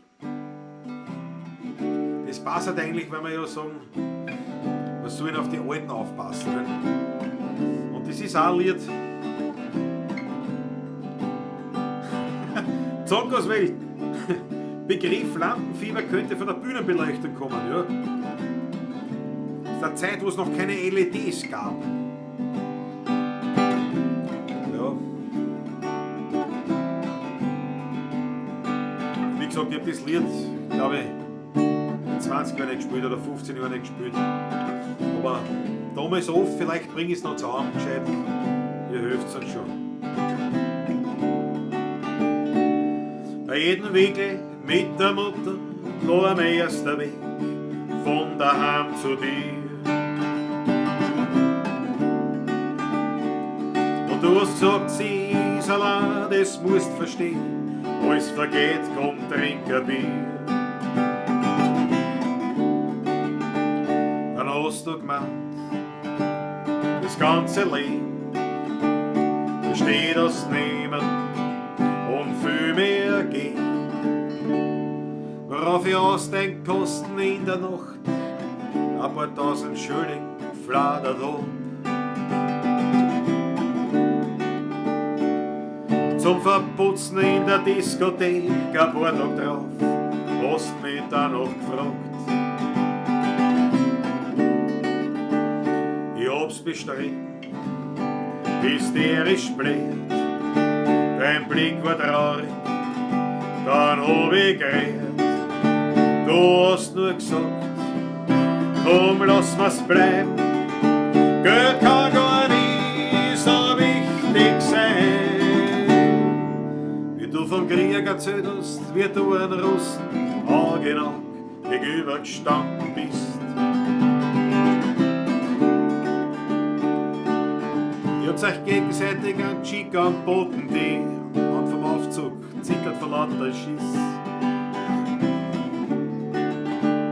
Oder die Frau, die den ganzen Tag dir die Ohren voll gesungen hat.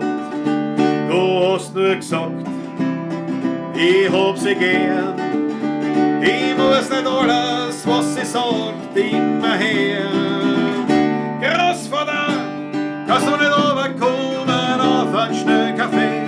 Großvater, ich möchte das so viel sagen, was ich erst jetzt verstehe. Großvater, du warst mein erster Freund und das vergiss ich nie. Großvater.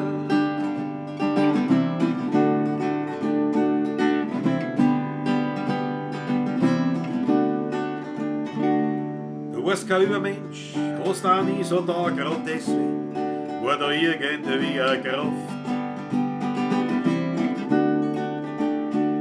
Und durch die Art, wie du dein Leben gelebt hast, hab ich auch noch gekriegt, wie man's vielleicht schafft. Der Grundsatz war, zuerst überlegen, eine Meinung haben, dahinter stehen, niemals Gewalt, alles bereden, aber auch keine Angst vor irgendwem. Großvater, kannst du nicht runterkommen auf einen schnellen Kaffee? Großvater, ich möchte das so viel sagen, was ich erst jetzt verstehe. Großvater, du warst mein erster Freund und das vergiss ich nie. Großvater.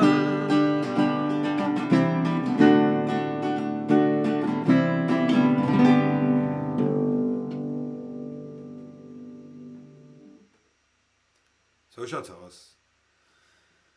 Großvater, jawohl. Boah, hab schon lange nicht mehr gespielt, ja.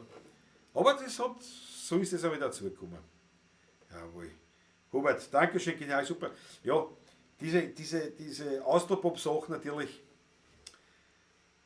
Es wird manchmal gewünscht, wenn wir spielen, wo, nein. Aber es ist halt, ein Wiener Lied und Austropop ist halt da was anderes. Muss man auch sagen, und man muss irgendwo sich auf eine Seiten, muss man sich einmal spezialisieren. Und das ist bei uns halt Wiener Lied und da tun wir halt dann schwer. Aber diese Austropop-Geschichten, es sind schon leimende Nummern. Jetzt auch vom Tanzen, ich habe ja früher viel gespielt, das ruft mich nicht an, wie auswendig. Das kann ich zum Beispiel nicht mehr, aber mein Großvater aus irgendeinem Grund. Muss man glatt ein Tränchen verdrücken. Danke, der Kurt Fellner. Danke dir vielmals. Weltklasse und danke, Erinnerungen wurden wach. Ja, das ist halt auch mit den Liedern natürlich, Großvater. Mit den Liedern ist es natürlich auch so. Was sagt der Chaco Smith? Kannst du mir sagen, was Herr der Staffiatur ist? Also die Tonart ist S. Die Tonart ist das, die Originaltonart ist ein S-Dur. S-Dur. E mit einem B. Das ist ja großartig. Ne? Die deutsche Musiktheorie ist eine Geschichte voller Hindernissen. Ja, großartig. Ja, ich weiß nicht, ob ich die Oma mal noch zusammenbringe.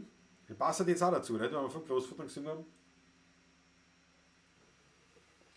Aber ich glaube, das müsste die. Warte mal.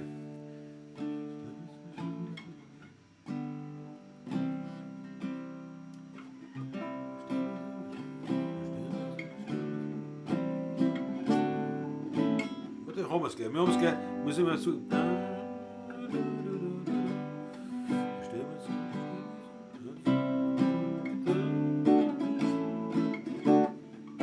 Ich weiß die Tonart nicht. Das ist mein Problem. Ein Lied geht, dann sagt der Richard Eigner, ja, ich spiele ernst, ich spiele ernst.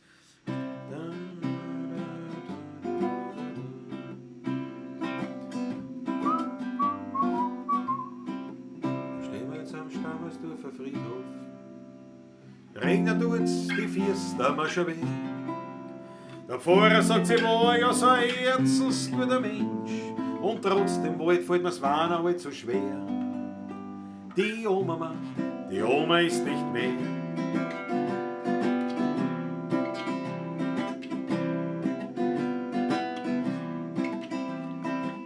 Wir glauben, hat's mir reingestopft, die Knädel. Uns glaubert mit dem Brack an der Wand. Hat's mir umdreht schon den Mond, es war ihr wurscht, sie hat mich geschlagen. Solang, dass ich schon angefangen hab zum Betten. Lieb Jesu Kind, lasst Oma doch verrecken. Die 7 Raben, die waren nur 6. Die gute Fee, das war eine Hex. Der böse Wolf, ein kleiner Dackel. Der Märchenprinz, ein Schircherlackel. In Stammersdorf hat's gehabt die kleine Wohnung. Mit Spitzendeckerl und der Mittlerbild. Ein Glasl Kranischmalz am Fensterbrett, die Nachtschirm und am Doppelbett, so weiß und dick so rund und immer voll. Vielleicht hätte man ins Grab dazu legen sollen.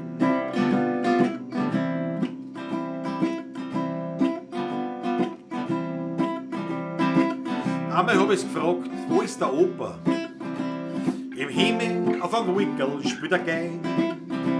Für Führer, Volk und Vaterland erschossen, aufgehängt und verbrannt. Doch das hat sie dem Adolf stets verziehen. Er hat ja das Mutterkreuz verliehen. Schwarzer, das war nur 6. Die gute Fee, das war eine Hex. Der böse Wolf, ein kleiner Dackel. Der Märchenprinz, ein Schircherlackel.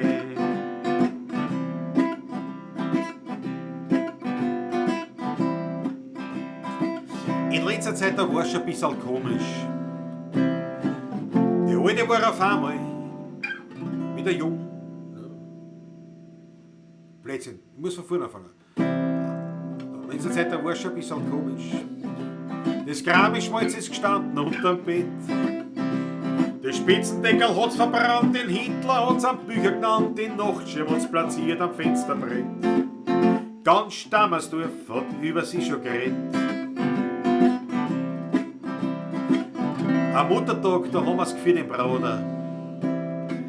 Die Alte war auf einmal wieder jung. Beim Gockert vorn hat's gejodelt, aber lang hat's verdruckt. Nur beim Sturmboot vorn geschah ein Missgeschick. Da ist an ihre falschen Zent, da steckt die 7 Raben, das war nur 6. Die gute Fee, das war eine Hex. Der böse Wolf, ein kleiner Dackel. Der Märchenprinz, ein Schircherlackel. Aber für den Gott mag's drüben besser. Mach keine Knädeln für die Engeln, sei so gut. Tu nicht die Höhlichen segieren, dann nicht den Opa, den anziehen und was am Herkunft auf Besuch. Ein guter Tipp. Oh Mama, nimm's Mutterkreuz nicht mit.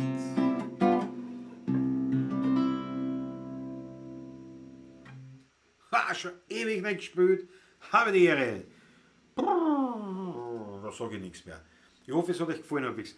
Aber ja, was soll ich dazu sagen? Nichts gegen Esther, aber so ein Wiener Lied ist musikalisch einfach eine andere Liga. Ja, das stimmt natürlich. Also in der Regel hast du so bei diesen Austropop-Nummern mit wenigen Ausnahmen doch eine recht simple Liedstruktur. Aber ja. Und sogar wie mit dieser Musik in Kontakt kommen oder später, ne? Ja genau, der Song hat ihm damals nicht so zugesagt, das Wiener Lied. Ja, da kenne ich viel. die dann erst später ein bisschen einen Bezug dazu gefunden haben oder auch nicht. Ja.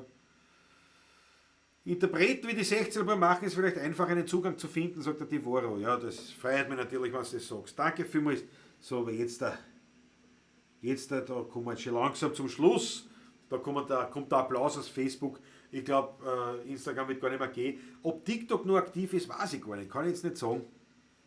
Wenn ja, grüß euch. Ja, es sind ein bisschen viele Kameras. 4 Kameras, eine Welt. So, jetzt kommen wir zum Schluss. Das Flaschel nicht geleert, aber das ist klar, das ist genau die Menge, die natürlich der Patrick normal trinken würde. Nicht? Also wir waren am Schluss, einmal schenken wir noch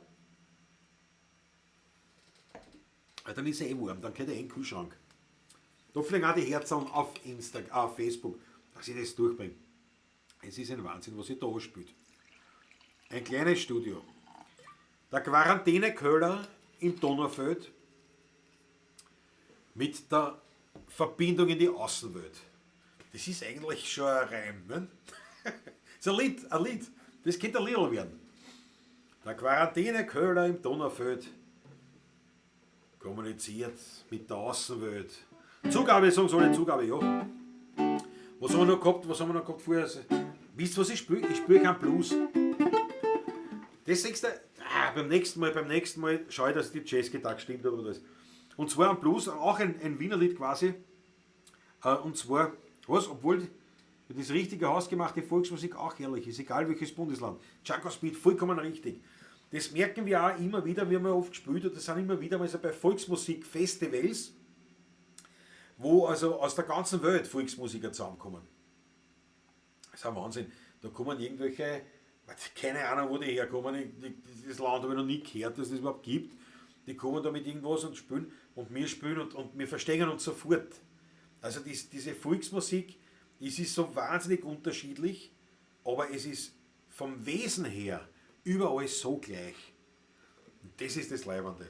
Und deswegen finde ich das so schade, dass es bei uns so zurückgenommen wird. Weil, wenn du jetzt da sagst, du sitzt in einem Pub in Irland, also nehme ich mal an, dass es so ist, in einem gescheiten halt, wo es halt noch beieinander sind, die richtigen. Ne? Und dort wird aufgespielt, irische Volksmusik, und da hast du die Jungen, die Alten, und dann zack, und dann singen sie von der Kohlenmine und keine Ahnung, und was von den Entbehrungen, die es halt damals gegeben hat, als Schafbauern oder was weiß ich was, und vom Suff und von der verlorenen Liebe und alles Mögliche. Und dann hast du ein paar Alte dabei, die da wirklich eine fallen und die das geil finden und auch ein Tränchen außerdrucken. Und die Jungen daneben genauso, und das ist natürlich leibend. Und in Wien hast du es halt, ja, da hast du halt nur mehr die Alten, solange es noch welche gibt. Deswegen ist halt mein Aufruf, schaut, dass die jungen Leute zum Heirigen gehen. Eine Wiener Liedveranstaltung ist eine Sache, aber wenn du beim Heirigen sitzt, wo ein Lied gespielt wird und du sitzt, wo wir es früher gehabt haben, öfters noch, ein Galerie ist, ja, also das wissen auch die wenigsten, was das ist, ein Herr aus der Rotlichtszene, backt natürlich auch Kebe, neben ihm drei Bodyguards, Bugeln, wie wir in Wien immer sagen, nicht? Die 3 Bugeln sitzen daneben, da sitzt ein Viech mit den Goldkedern, backt und alles und drum und dran, zahlt nur mit 500er in Euro und der sitzt da und auf einmal rennt ihm eine Träne übers Wangerl. Naja, dann war's das, ich hab's richtig gemacht. Das habe ich geschafft. Und das sind die Sachen, und ich meine natürlich, es muss jetzt nicht unbedingt der Bücher da sitzen, aber ihr wisst, was ich damit sagen will. Das hat so eine unglaubliche Kraft, aber nur mehr bei den Alten. Die Jungen, die lernen das komplett neu kennen, aber wenn die sehen, wie die Alten leben damit, wie das ein echter Blues ist, dann funktioniert das. Also Volksmusik definitiv absoluter Fan davon auf der ganzen Welt, egal wo. Das ist überall einfach richtig. Ja. Die Susanne sagt, bevor die Flasche nicht leer wird, darf ich nicht aufhören. Ne? Das ist aber eine harte Vorgabe. So lange wird es nicht dauern. Das glaube ich heute nicht. Volksmusik nicht zu verwechseln mit volkstümlicher Musik, ja, das ist richtig. Mehr brauche ich dazu nicht sagen. Authentische, schreibt der Tom Turbo, authentisch und grundsätzlich zu allem zu positiver Lebenseinstellung, was ein Song im Brennraum sind die 16 beim Wiener Lied. Dankeschön. Na, das ist lieb. Dankeschön. Ja. Der Patrick sagt, Klaus ist super, bin stolz auf die. Schick ihm alle ein paar Achteln. Von da kommen die Achteln. Danke Patrick, großartig. Naja, das kann ich nur zurückgeben. Weil der Roman muss sich verabschieden, für die Gott. Mich ja nicht gleich auf. Aber ja, es ist hart. Also der Patrick sitzt dort, ich sitze da. Ja. Jaco Speed, leider nur mal die Alten beim Heirigen und ich bin bei Stammersdorf ein Heiriger. Naja, nehmen wir einen anderen. Das ist eben wirklich das Problem, dass die Heirigen sich da nicht mehr darum kümmern. Es nutzt ja auch nichts mehr. Es gibt ja auch keine Wiener Liedmusiker mehr. Nicht? Also, wenn ich jetzt, selbst da jeder Heirige sagt, mach mal, jeder will Heirigenmusik, das gibt ja die Musiker gar nicht mehr. Wir können uns anzählen. Ich sage es euch wirklich ganz ehrlich, die ernstzunehmenden, also ernst zu nehmen meine ich jetzt wirklich die, wo du sagst, das ist halbwegs eine Qualität dabei. Wir kommen mit 2 Händen, vielleicht mit ein bisschen mehr als 2 Händen aus. Mehr nicht. Das war's dann. In einer Stadt, wo 2 Millionen Menschen leben. Eine traurige Geschichte. Aber traurige Sachen haben wir genug andere, brauchen wir jetzt nicht von dem reden und das wird schon. Wir sagen, das Wiener Lied lebt, jetzt erst recht, wir sind dabei und aus. Und darum spiele ich jetzt den versprochenen Blues, der kein Wiener Lied ist. Aber der Blues natürlich, der traditionelle Blues, der authentische Blues aus den 1920er Jahren, das ist Volksmusik, reine Volksmusik und da merkt man bei den alten alten Blues-Sachen, da merkt man, dass wirklich das Deutsche stark umgekommen ist, also mit Deutsch halt auch Österreichisch, dass es viel Einflüsse gehabt hat in Amerika drüben. Und da merkt man dann schon musikalisch, die haben also quasi die Musik von daheim, von Europa, haben die halt noch gehabt dort. Nicht? Und aus der haben sie was gemacht. Nicht? Jaco Speak sagt, sehr, sehr schade. Sag ich, pass auf, es ist sehr schade, das stimmt absolut. Aber, da schau, der Freddy Deutsch schaut zu auf Facebook. Freddy, das gefreut mich. Das gefreut mich, dass du zuschaust. Der Freddy ist halt auch noch ein Heirigenmusiker. Ein echter, authentischer Heirigenmusiker. Wenn wir gerade reden. Ja, es ist schade, wie du sagst, aber es ist nicht hoffnungslos. Wir machen weiter. Und damit wird es auch weitergehen. Punkt. Aus dem Herzen, sagt die Hette, vollkommen richtig. So, aber ich spiele jetzt kein Volkslied. Ich spiele euch jetzt ein modernes Wiener Lied. Und zwar der Rudi Koschelo, auch einer der großartigsten Kontragitarristen, die es gibt. Der hat ein Lied geschrieben, Blues. Und er hat gesagt, Klause, bitte spiel du den, weil mir kauft den keiner an. Das Lied heißt der Aufreißer Blues. Und den spiele ich jetzt vor.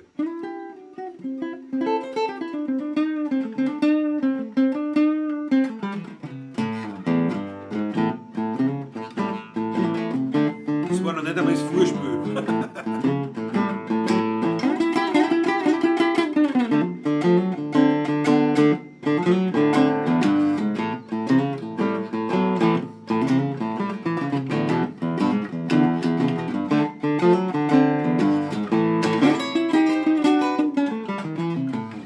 Dass Frauen schwierig sind, weiß man und hast dabei einer keinen Schmäh, dann kommst du auch niemals zum Ziel.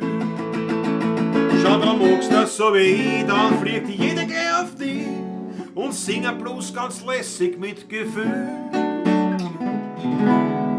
Ich hab den Blues im Fuß, dass jeder schwach werden muss.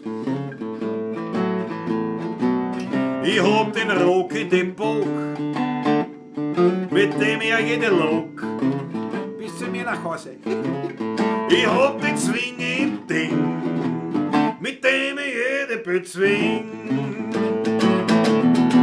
Ich hab den Rack im Knack, mit dem ich jede pack. Ich hab die Melodie im Knie, drum wird mir nie eine hin. Ich hab den Jazz im Dress, drum wird mir nie eine Bass.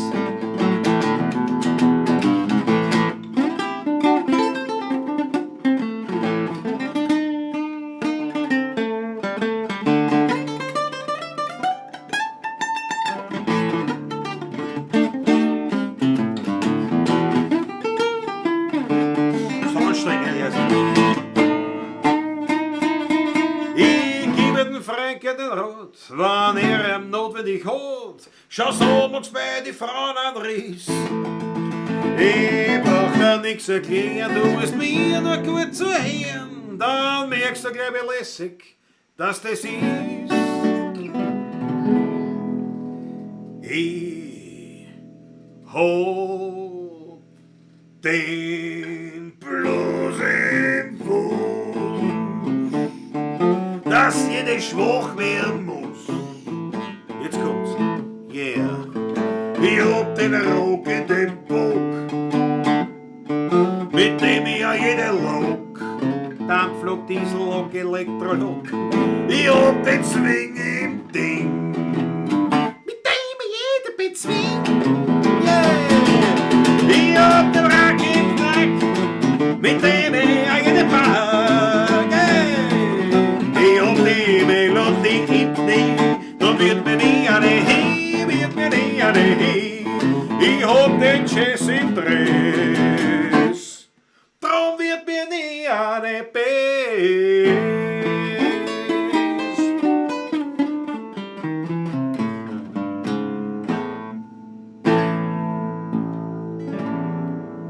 Oh yeah.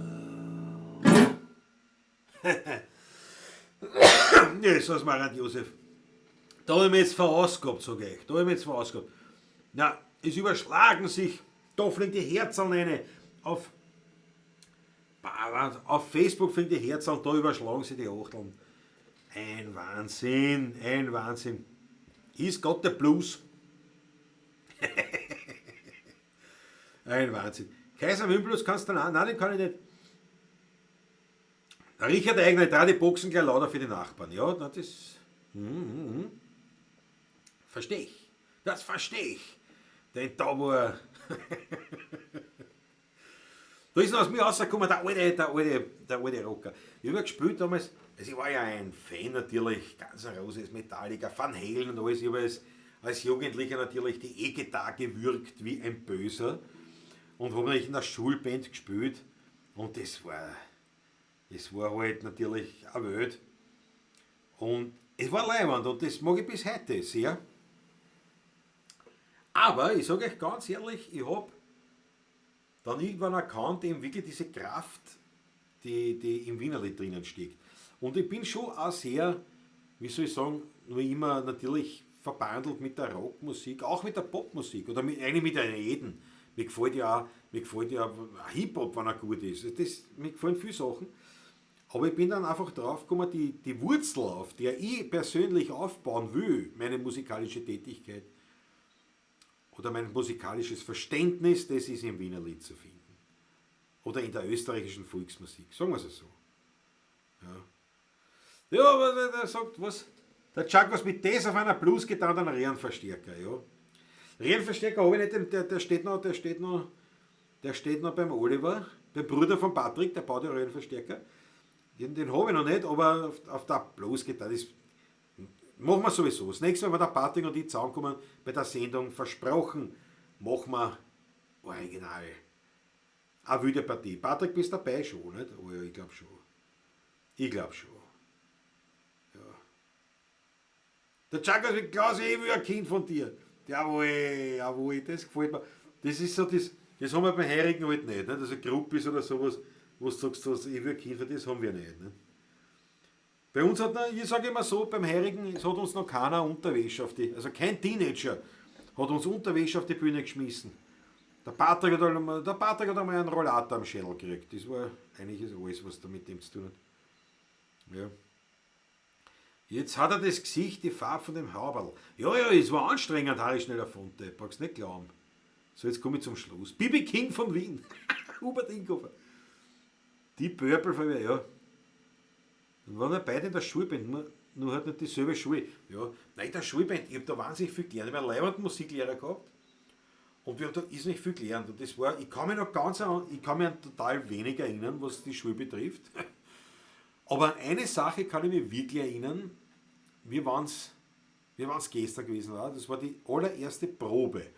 Also der Professor hat gesagt, der Theo, der Musiklehrer hat gesagt, machen wir eine Schulband.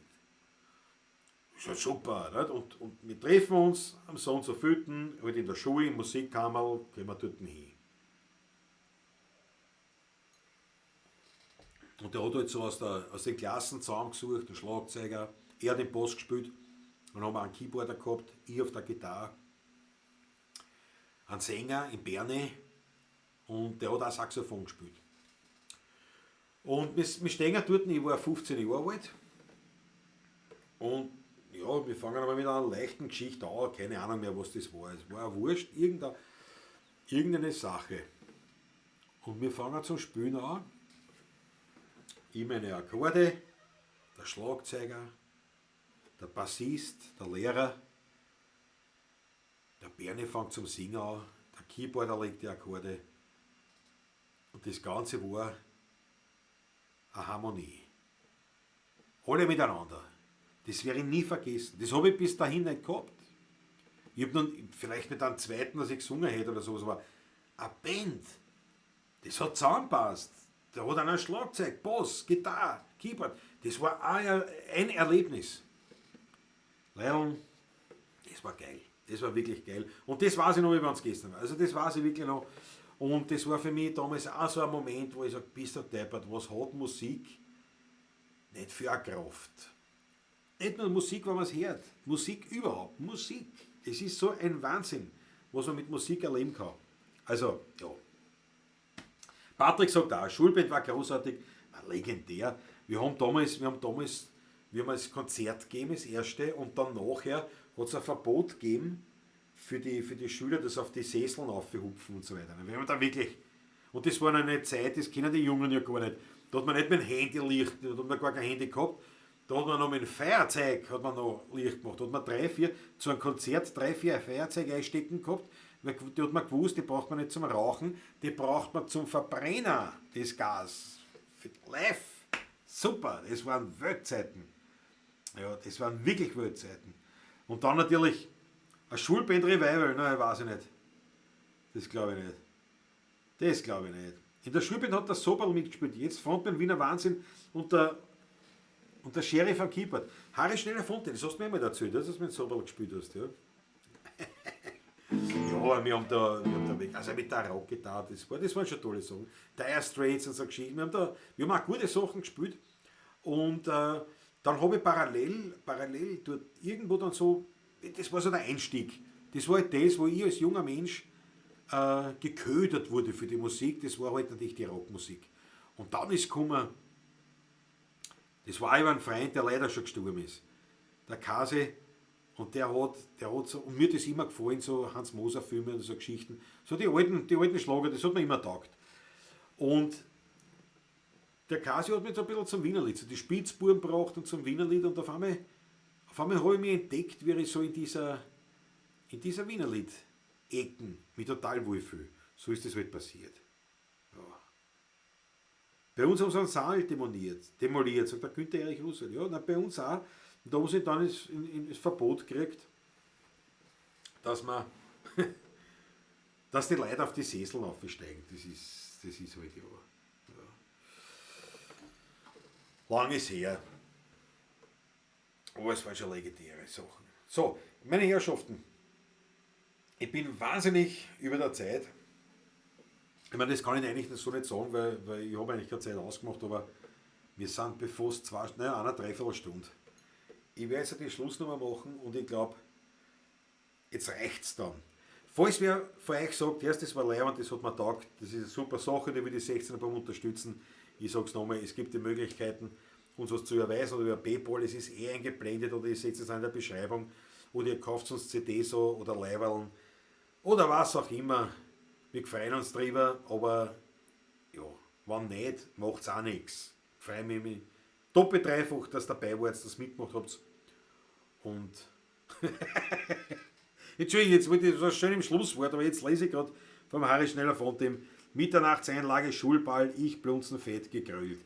Das kann ich mir nämlich so live vorstellen. Aber ja, ich war eigentlich immer recht anständig. Ich habe immer gespielt, das war immer, aber natürlich, ich habe auch immer besoffen spielen können. Das habe ich auch, also wirklich, also da muss ich aber jetzt präzisieren, da rede ich jetzt von Wein und Bier. bei Schnaps nicht. Schnaps, da verlierst du die Motorik. Aber so, wenn ich was getrunken gehabt habe, na, kein Problem. Der Gesang natürlich, der hat mitunter gelitten dann drunter. Also der Gesang nicht, aber die Textverständlichkeit.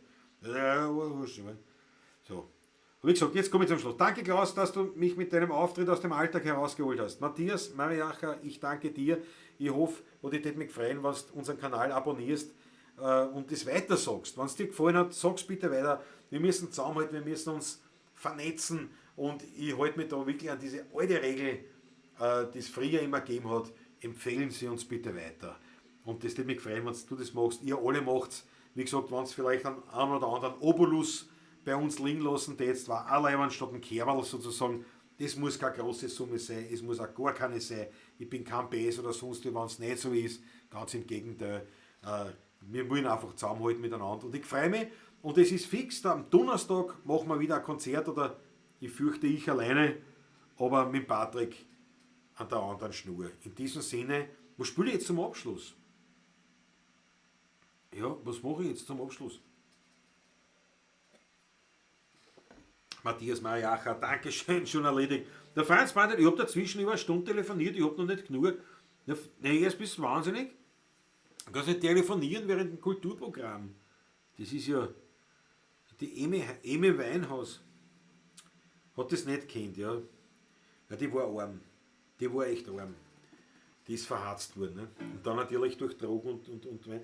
Wir sind ja nicht verharzt worden, wir sind ja zuerst mit Wein in Kontakt gekommen.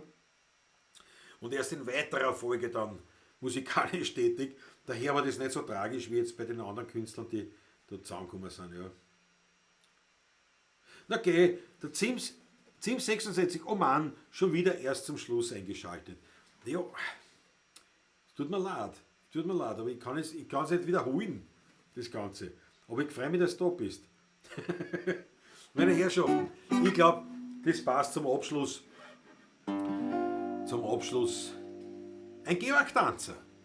Das Wienerischste vom Georg-Tanzer, beim Zock habe ich es auch gespielt und ich glaube, das passt, obwohl aktuell, ja, ich glaube, da ist das Finanzamt relativ, ja, kooperativ, aber ich nenne es halt einmal sicherheitshalber vorweg.